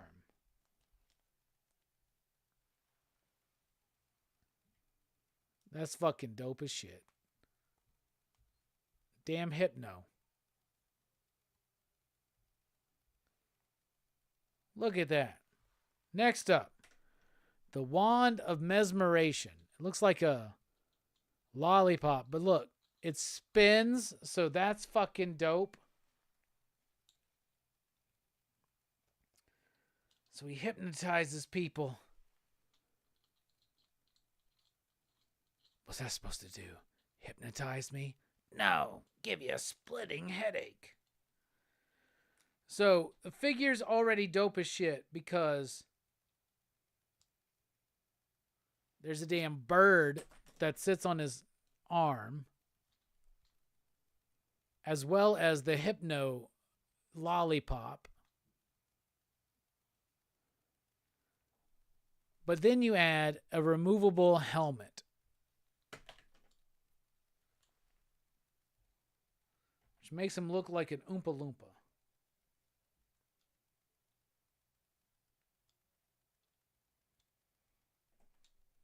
Maybe the other arm's where the bird's supposed to go.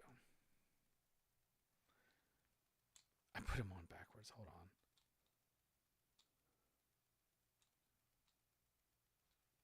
How dope is that figure? It's got more accessories than most Masters of the Universe figures did. Dope as shit. Lollipop Man, Hypno. It's fucking dope. That's so fucking cool. Y'all rock.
one cool thing about this Hypno, by the way.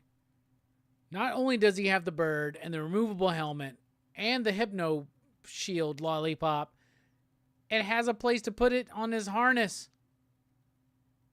That's a dope-ass action figure. All right, we're going to end it here with a hit of weed. This is for all those we lost. A sip of beer. That's for all those yet to come. And a shot for all those here with us right now. And we're going to end it with me singing my favorite song of all time. It's Oasis, Live Forever. Maybe I don't really want to know how you got and grows, 'cause I just want to fly. Lately, did you ever feel the pain in the morning rain as it soaks you to the bone? Maybe I just wanna fly, wanna live, I don't wanna die. Maybe I just wanna breathe, maybe I just don't believe. Maybe you're the same as me, we see things they'll never see. You and I, we're gonna live forever. I said maybe I don't really want to know how you got and grows, 'cause I just want to fly. Lately, did you ever feel the pain in the morning rain as it soaks you to the bone? These are the greatest lyrics of all time in my life. Maybe I will never be all the things that I want to be, but now is not the time to cry. Now's the time to find out why. I think you're the same as me. We see things they'll never see. You and I, we're gonna live forever. I said maybe I don't really want to know how you got and grows, 'cause I just wanna fly. Lately, did you ever feel the pain in the morning rain? It soaks you to the bone. Maybe I just wanna fly, wanna live, I don't wanna die. Maybe I just wanna breathe, maybe I just don't believe. Maybe you're the same as me, we'll see things they'll never see. You and I, we're gonna live forever.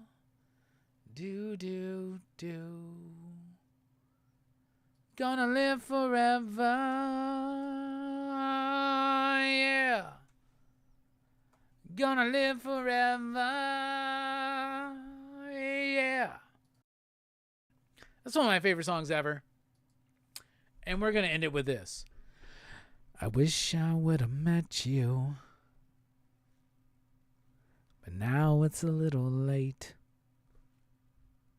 What you could have taught me, I could have saved some face.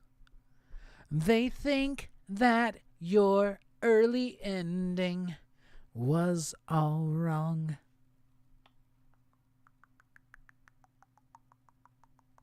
For the most part, they're right, but look how they all got strong. That's why I say, hey man, nice shot. Good shot, man. Keep the music in your head. That's why I say, hey man, nice shot. A good shot, man.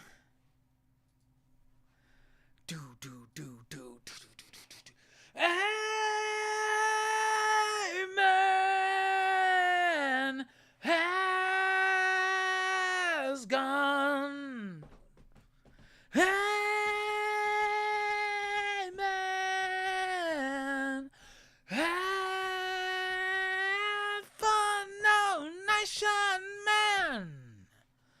Now that the smoke's gone. That's right. And the air is all clear. Those who were right there got a new kind of fear. You'd fight and you were right, but they were just too strong. They'd stick it in your face and let you smell what they consider wrong. But you know what? That's why I say, hey man, nice shot. Good shot, man. That's why I say, hey man, nice shot. What a good shot, man. Everybody, amen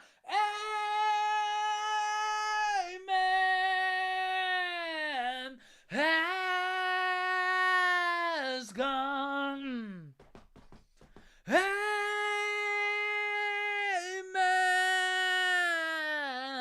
Have fun now. Nice shot, man.